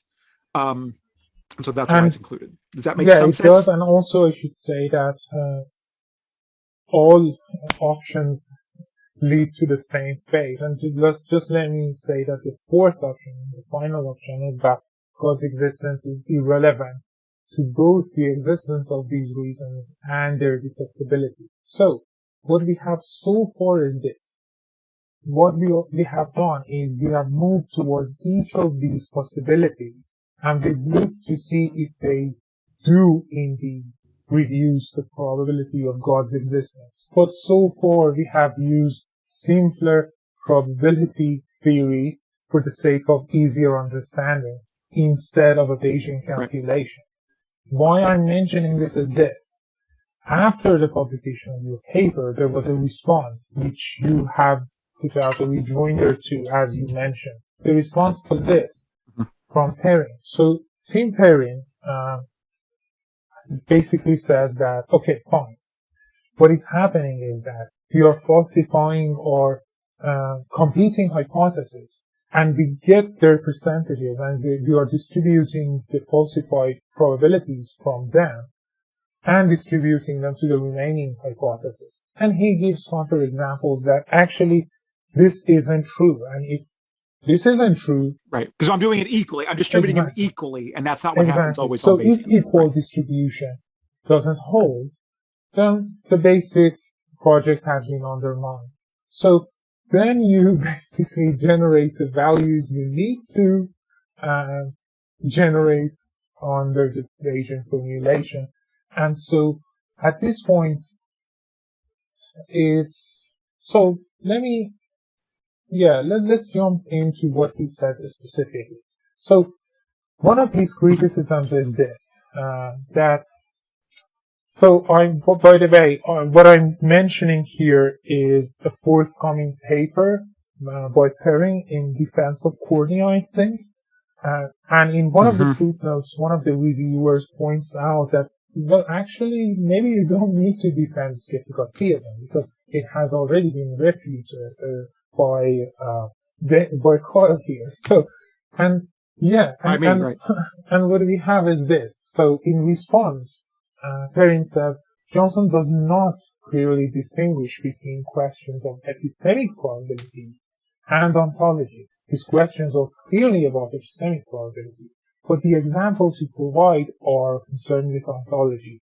In particular, whether or not a justifying good could exist, whether or not God did, or whether or not a justifying good is detectable, whether or not God exists. But questions about ontology and epistemic probability might differ. For instance, a justifying good of an evil may necessarily exist if the evil does. So ontologically, God's existence is not relevant to the existence of justifying good. But supposing that the justifying good is so great, God may have desired to bring it about. So, epistemically speaking, God's existence is relevant to the existence of the justifying good. What are your thoughts on this? Yeah, so again, I'm going to read from my notes here.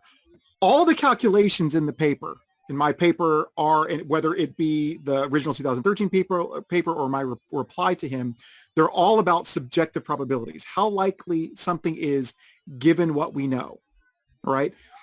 And the fact that a question at hand is about an ontological issue, about whether or not something exists, doesn't mean that there aren't subjective probabilities about it, right? Think about it this way, right? Like, the question of whether or not there's alien life somewhere else in the universe is that's an ontological issue, right? Do aliens exist, right? But I would answer that question based on subjective probabilities. I would say, well, given what we know, right? Like how many planets there are, how many we've discovered, how close they are to our stars, et cetera, et cetera. And I would crunch the numbers and say, well, given what we know, alien life is such and such likely, right? And so that's a subjective probability about an ontological issue. And that's all I'm doing here. The ontological issue is whether God's existence, whether God exists or not, right? But I'm just like I'm crunching the numbers on the subjective probabilities given what we know, and specifically what, seemingly unjustified evil would do to the probability of the ontological question of God's existence, right? So the distinction he notes here is relevant to whether God's existence is relevant to the existence of Jeffrey, right? The existence of justified reasons for allowing evil. And it may or may not be, but that's why I considered all four possibilities. So he's right. It may be that, quote, God's existence is not relevant to the existence of the justifying good. That's right. That's why I considered options 3 and 4, right? Because that's what options 3 and 4 are about, of that possibility. And yes, it may be that, quote, God's existence is relevant to the existence of the justifying good. Right. That's why I considered options 1 and 2. Given this comment here, I honestly don't think he fully understands the argument I'm making. That I'm acknowledging that those are possibilities, and I'm just I'm going so no matter what kind of how you answer these questions, no matter how you answer them, the tables always turn. The needle always moves in favor of atheism when you see a seemingly unjustified evil. So I was really puzzled when I was reading this, because as you mentioned, in my head I was like, okay, he mentions these other scenarios as well. He includes them. Mm-hmm. So. You mentioned in your notes that maybe you should have included the Bayesian calculations in the footnotes, but there was a word limit. So. Yeah, I was already, that 2013 article is already 12,000 words. So I could have done, oh, by the way, when you do with this Bayes theorem, you would start with these numbers for this reason. And then when you do the calculations, you get such and such, right? But that would have added, my reply, that's what my reply does. And it's like 2,000 or 3,000 words, right? So that would have added quite a bit to the paper and would have really cluttered the footnotes. So but here again is something which I have a hard time understanding. So here in one of these criticisms, but by the way, this is the result of personal contact that I had with email exchange with Perrin. Yeah. It's not within the published literature. His second point was that in your 2017 paper to provide values, but some of these values are incoherent. So what do you make of that? He first he says I don't justify them, and I do. If you look at the foot, and in my introduction, I say I'm going to reserve my justifications for why I'm using the priors and all that kind of stuff that I am in the footnotes, and so I go into great detail in the footnotes for exactly why they have the values they do. A lot of them have the values they do for the same reason they had the values in the original paper, like the priors for God's existence and detectability, all that kind of stuff are just based on the 4 options, right? And so it's just pulled from that. What's added is the probability of the evidence in question, given that, like whether God exists or not or whatever. But in the footnotes, I go into grand detail about why I select the numbers that I do. And most of it's pretty obvious. It's usually either 1 or 0, because either the reason would exist and because it would be there, or it wouldn't, and it would be 0 because it's undetectable or whatever. All the numbers are kind of laid out there. So I'm not sure what he means. The only questionable one would be on options 3 and 4. There is, so I say, let me read what I actually have here. So the priors on the main hypothesis about whether God exists and his reasons for allowing evil are detectable are laid out in the same way as they were in the original paper. What is different is is that we factor in the probability of the evidence in question, the fact that the evil would occur and does not seem to have a justifying reason, on each hypothesis.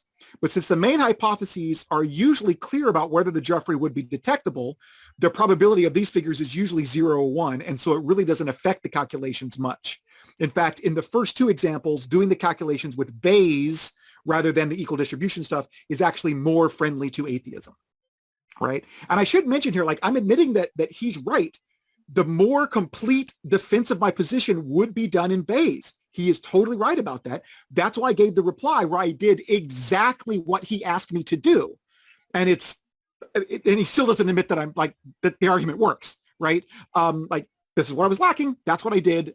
What else do you want me to do? Okay. So secondly, the only really interesting difference about the calculations in the first paper and the second paper are like when we do it with Bayesianism is this. On the third option, when God's existence is relevant to the justifying reason's detectability, but irrelevant to whether or not the justifying reason exists. So when the justifying reason is just in other words, when the justifying reason is a natural consequence of the evil and not something that God would bring about, you have to figure out how likely it would be for an unjustified evil to occur if God didn't exist, right?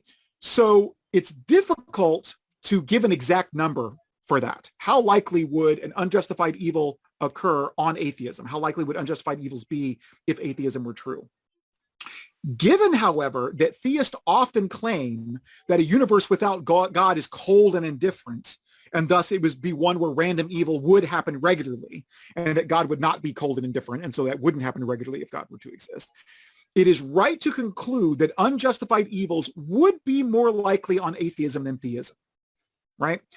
Given that seemingly unjustified evil will always count as evidence against God's existence, given that, okay, I'm sorry. So let me say that again. So given that theists often claim that the universe without God would be cold and indifferent, and thus it would be one where random evil would happen regularly, and and God would not be cold and indifferent, it is right to conclude that unjustified evils would be more likely on atheism than theism. And if that's the case, then seemingly unjustified evil will always count as evidence against God's existence. In my follow-up paper, I very generously assume that it is only 1 point more likely that seemingly unjustified evil that doesn't have a reason, like evil without a justifying reason, is only kind of 1 point more likely on atheism than theism. So I assign it a probability of 0.6, 60%, rather than just like an even 0.5, 50%. And I think that's pretty generous. And on that generous assumption, if you do option 3, a seemingly unjustified evil only tips the scale in favor of atheism by like 6%. Whereas before in the original paper, it was like 37% or something like that. Right? But a less generous, but I think more realistic assumption, say that unjustified evil is like 90% more likely on atheism, that would generate a result even more friendly to atheism than in the original paper. But in my paper, I generously assume that it's only a little bit more likely on atheism than theism that you'd see actually unjustified evils.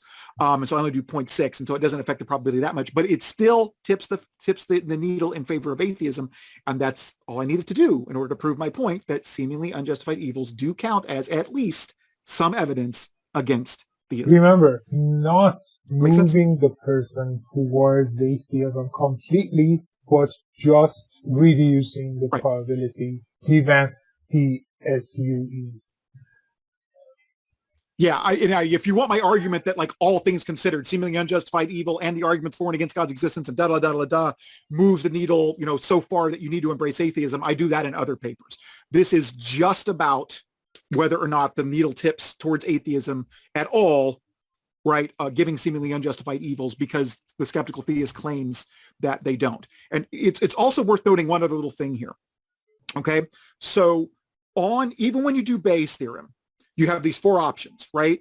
On option 1, 2, and 4, even when you do it with Bayes' theorem, and even on option 4, even with the generous assumption of like just 6.4, I'm sorry, just 0.6% for if God doesn't exist, there'd be unjustified evils. Even on that generous assumption, there is a huge shift towards atheism. I forget what it is on option 4. It's like 30 points or something like that. It's a really big, I think it's 37 points. I don't remember, but it's a big shift towards atheism, right? That third option is the only one where you just get a little shift. It's just like, 6 points, right? But it's also worth noting that 2 things.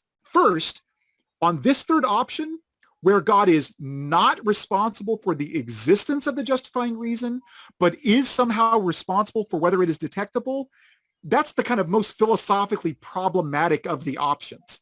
It's very odd to think that that would be the case. How could God make something undetectable if he's not responsible for its existence, right? It makes sense if he's responsible for existence, he could be responsible for its undetectability. But it just doesn't make sense that, well, he's not responsible for its existence, but somehow he is responsible for it being undetectable, right? It'd be like, so it's a natural consequence of the evil in question, but then God steps in and like hides it and makes sure that we can't see it. Why the hell would he do that, right? So it's the kind of philosophically most problematic of the options. And then B, even on the generous assumption of 0.6 for option, when we do option 4, where God's existence is irrelevant to both the existence and the detectability of the justifying reasons, the seemingly unjustified evil still tips the scales to atheism by 37 points. There's that exact figure. So on option 4, it's still, even on that generous assumption, tips it by 37 points. So anyway, the next one kind of caught me off guard. And I had to read that again. So Perrin's point is this, another his third criticism is that even if the values that you are providing, okay, fine, but even if they were not incoherent, Kyle doesn't give any real arguments for those values. But no one doubts that you can imagine some inputs to a formal mathematical equation-based theorem to get the results that theism is improbable. What we want to know is that if those are the right values, the one that models reasonable people. So first, I let you give your response and then what I had in mind when I was reading this. So what do you think of this? Yeah, so again, he's wrong that I don't provide the values. Secondly, he's wrong that they're inconsistent. They are perfectly logically consistent. In fact, the only time that he ever, where he says anything about them being inconsistent is he says that the hypothesis that they exist but they're detectable should just automatically be zero. And that is wrong. Like it shouldn't be zero because skeptical theists have admitted that they're at least potentially possibly detectable. And so that leads me to my second point, right? It's like, we want to know whether these values are the right values. As I argued in detail in both papers, it doesn't matter what values you start with, right? I mean, I've considered multiple values here, right? But it doesn't really matter what values you start with. Even if you start with, atheism at 1%, it's still going to be the case that the needle is going to tip towards atheism with the seemingly unjustified evil, right? Even if the possibility that God's reasons are detectable is at 1%. So let's do the worst case scenario. Let's say that that the possibility that God's reasons are detectable is at 1%, and we start with atheism at just 1%. So I literally am giving them everything they're asking for within the realm of possibility besides just granting them their thesis, right? I'm saying that the case is completely against us. It is still the case in that scenario that when you crunch the numbers, when you see a seemingly unjustified evil, the needle will move towards atheism. Not very much in that scenario because I've been so generous with granting you all the probabilities that you want, right? But as long as it is not a guarantee that the reasons are undetectable, seemingly unjustified evil will always tip the needle in favor of atheism, regardless of how the other numbers shake out. Yeah, and while I was reading this, I was like, we want to know if these are the right values, but aren't they subjectively dependent on the person considering these? Yeah, it would be. You can't say there's one right value. I mean, I guess you could try to make some kind of argument for, why a particular evidence set would give you a particular number rather than another, right? But that's part of what and that's a separate discussion, but that's part of what I do though in the footnotes, right? I say, if we embrace option 1, this version of skeptical theism, that would indicate that the numbers start here. If we do this other version, the numbers would start a little bit differently. But no matter how you crunch the numbers, no matter where you start, when you crunch the numbers, you realize that the needle moves, towards atheism, right? And and that's all I need for the argument to work. I mean, that's not a lot. It's that's all that I need for the argument to work is if I'm showing that regardless of where you start, you get the same result. We don't need the one and only true, absolute value that these numbers would actually have. It doesn't matter which ones are the right ones, right? You're going to get atheism. It's going to move toward the needle more towards atheism no matter where you start. You've talked actually about the fact that, and I agree, that you're not targeting this straw man here. So Perrin had another criticism saying that actually, the way that Kyle is looking at skeptical theism is that if the probability, I'm quoting, if the probability of theism drops by 0.00001, then skeptical theism is refuted. While some skeptical theists have made claims like how he defined it, those claims are pretty obviously overkill. But why are they making this? It's the first question that I have. And first of all, you've stated something which is, I love that. You say in the notes that you've provided is, I started from the beginning that the argument is not an argument for atheism. And this brought into my mind that, the move has changed, doesn't it? The move has changed in that, look, this can't move the evidence. The scales should not be changed, given that we're faced with seemingly unjustified evils. But then the issue has changed. Okay, it does change the scales and our probability, but not enough. But the not enough part was not the concern. Right. That's exactly right. Right. They've shifted. They've moved the goalpost. Essentially, is what's happened here. Right. The initial issue was, does it move it at all? They said no. I mathematically proved that it actually does. And then they changed it to, well, it doesn't move it enough for atheism. Right. It's like, well, that's a separate issue. At least admit that I was right, that the first one was wrong. And now we can ask, we can talk about whether or not it moves it enough. Right. And if we do that, then we might get into details about exactly where the numbers should start, et cetera, because where they start will depend on, how much it moves. However, what I would argue is that the reason that skeptical theists initially started with the hypothesis, right, trying to defend the position that it doesn't move it at all, that seemingly unjustified evil doesn't move it at all, is because if seemingly unjustified evil does move it at all, then theism is done. And the reason why is because if seemingly unjustified evil moves the needle, every individual one continues to move the needle further and further and further. And there's been so much unjustified evil that clearly we have enough justification for atheism. It's like, if you want to turn this into an argument about whether seemingly unjustified evil tips the scales enough in favor of atheism that you should embrace it, right? We can have that discussion, but given the amount of seemingly unjustified evil in the world, it seems very clear that even if each one just, tips the scales 0.00001% in favor of atheism, given the amount of seemingly unjustified evil in the world, the scales have tipped enough that atheism is the only kind of rational conclusion based on that, right? That's why skeptical theists from the beginning said it doesn't tip it at all. Because only if it doesn't tip it at all do you avoid this problem. If it tips it at all, the cumulative problem essentially tips it over. Now, in response to this, what they might say something like, well, and this is something that I think Perrin said, was that oh no, all of that evil is just cumulative evidence for the the supposition that there are seemingly unjustified evil, and so you have to lump all of those into one evidence set, and that's just one piece of evidence. All the seemingly unjustified evil is just one piece of evidence, and we just debate about whether that tips the scales 1 degree, and then we're done. We don't consider them all individually. We just consider them as a whole, right? And I don't think that's what Rowe is doing. Rowe is mentioning 2 and saying that both of these tip the scales towards atheism, right? He's not considering them together as, as independent, justification for, just a single statement of seemingly unjustified evil, right? But secondly, and this actually gets us, there's another philosopher that emailed me after I wrote the Loftus paper, and his name was, Perry Henricks. And what he said was basically this thing I'm doing where I say we consider each one of them individually and each one tips it. He says, well, that only works if God doesn't have if God doesn't have the same exact reason for allowing every single evil. If he does, and it's it's undetectable, then they all kind of count as one, right? And to me, that demonstrates perfectly the kind of inconsistency and hubris of skeptical theism, right? That God is so big, we can't comprehend him. We can't comprehend his reasons for his allowing evil, et cetera, et cetera, et cetera.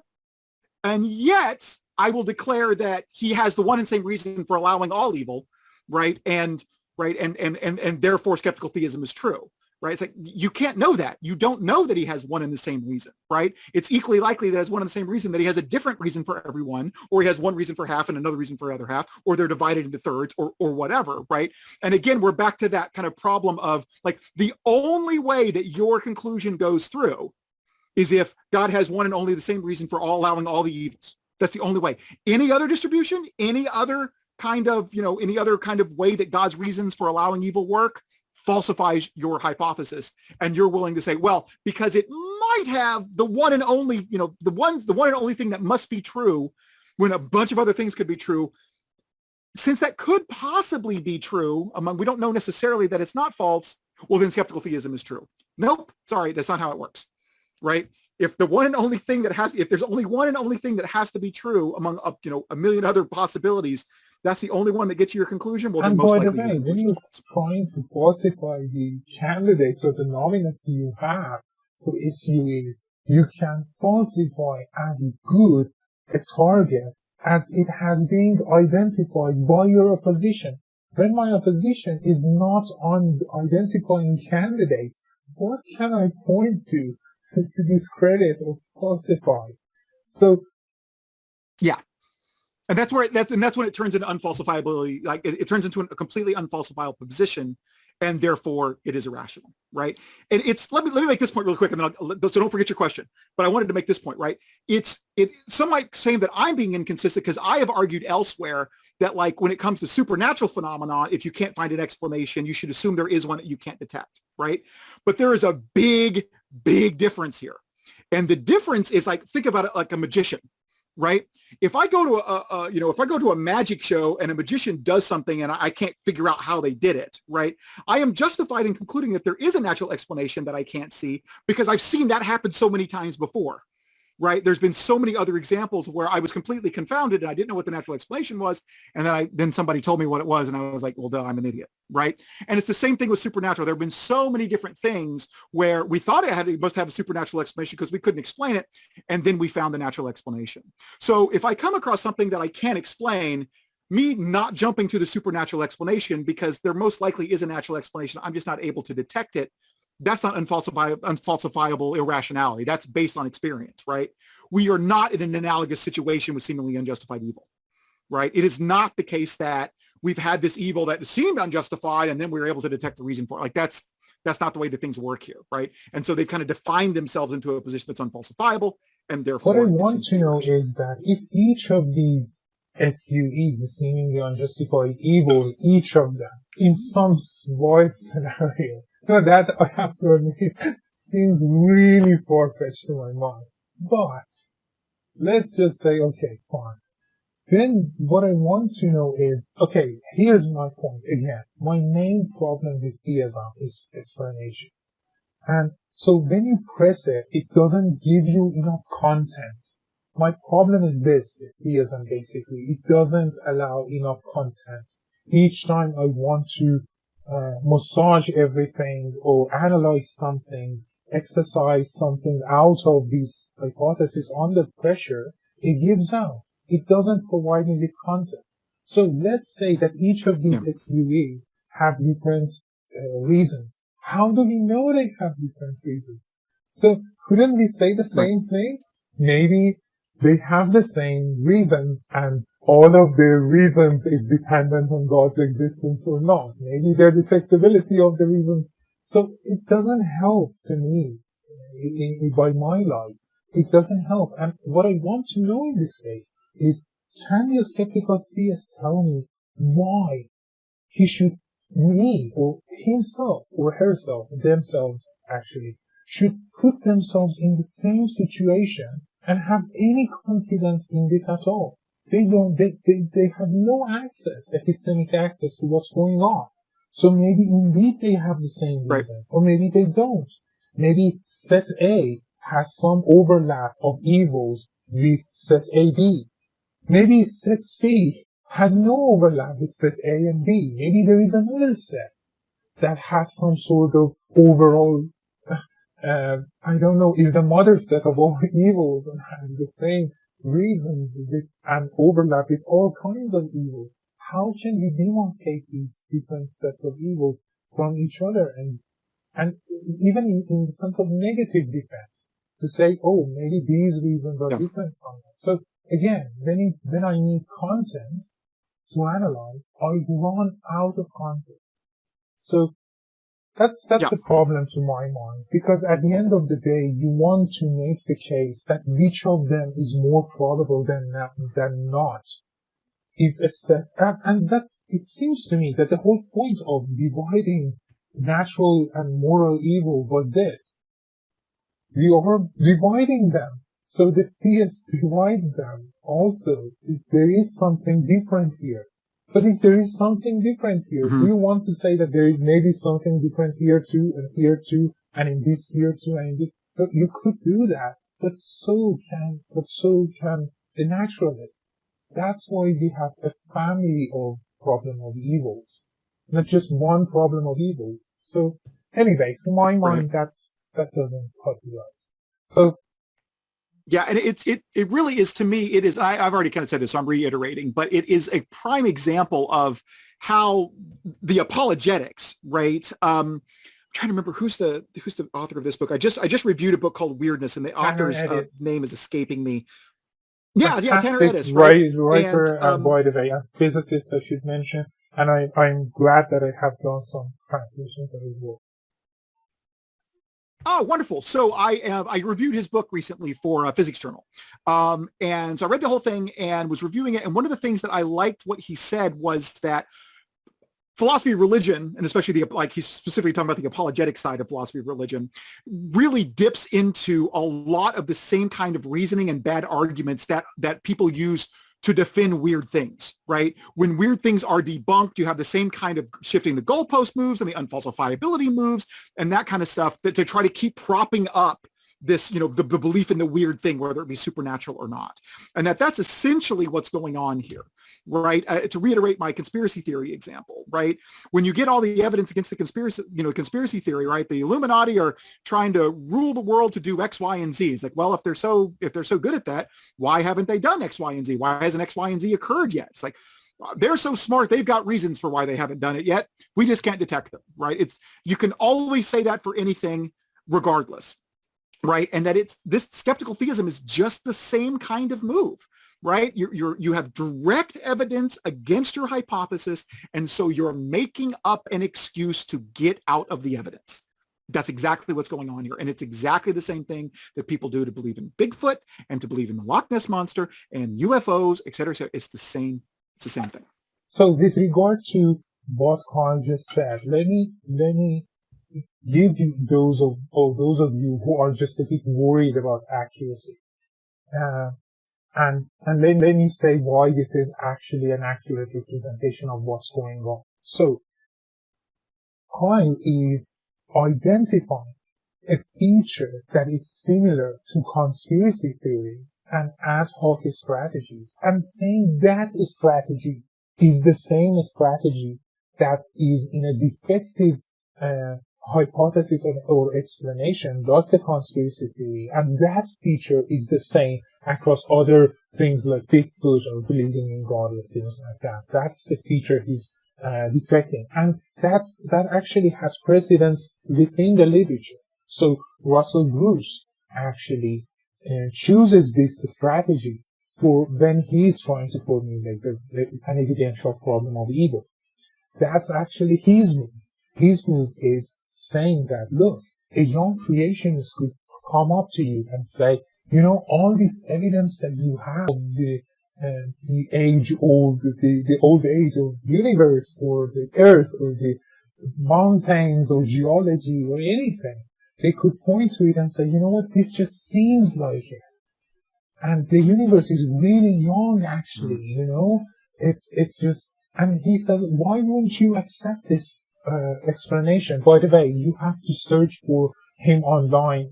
He has a presentation online on YouTube which does a fantastic job of presenting this. My main point here is basically that he uses these bad-making features of explanations, and he says there is an overlap between these bad-making features in explanation from the young earth creationists, and you can transfer the same kind of attitude or features of bad-making explanations to the theistic side, to the skeptical theism side.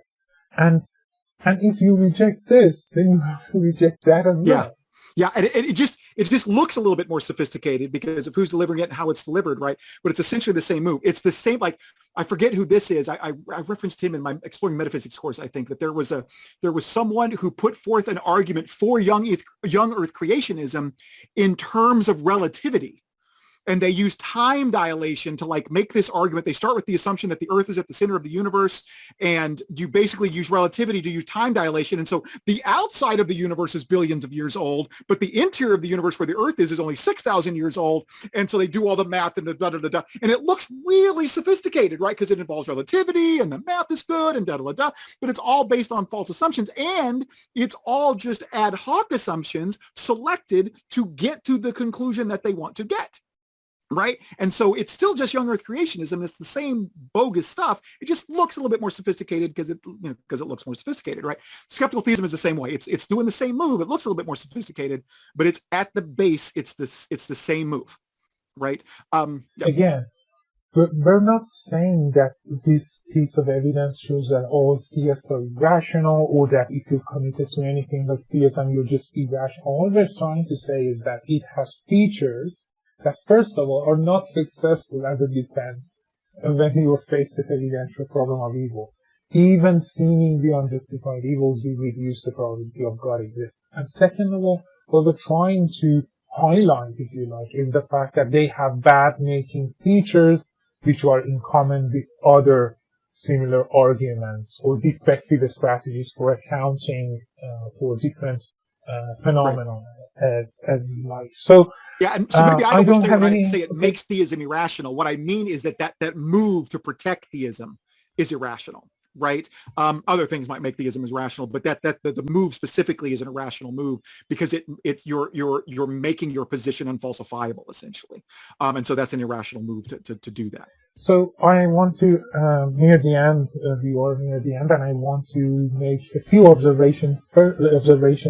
The first one is, I love the fact that you mention and you reference a few times Nick Trock's fantastic book in defense of the evidential argument. Mm-hmm. It really is. It's a fantastic book. If you're listening, get your hands on that book and just read it. It's a fantastic read. And second of all, I should say, shout out also, I hope to be able to get him on the podcast, John Loftus actually, who I think one of my first ever translations were books by him. And actually I reached out to him, and it's actually still on his blog. The early days of his blog posted there, a Persian translation of my book is in the works. So I'm a fan of John's work, specifically what I think would be his best work by an atheist. I love that. But also, his last anthology is fantastic. You should take a look. And Kyle has a chapter inside. And also, Nick Trockis has a really good chapter inside. Swinburne versus Swinburne, which is really a good read. Having said that, all I have to say is, I hope we can have Kyle back on. Thank you for your time. And if there's anything you want to say at the end, please. It was a great conversation. And so I thank you for having me on. And let's definitely get together and talk about the argument from reason. That's a whole nother can of worms. Sure. I hope we can do this. It was really fun talking to you. And I hope lots of people are going to find useful what we're talking about. So thank you for your time. Thank you.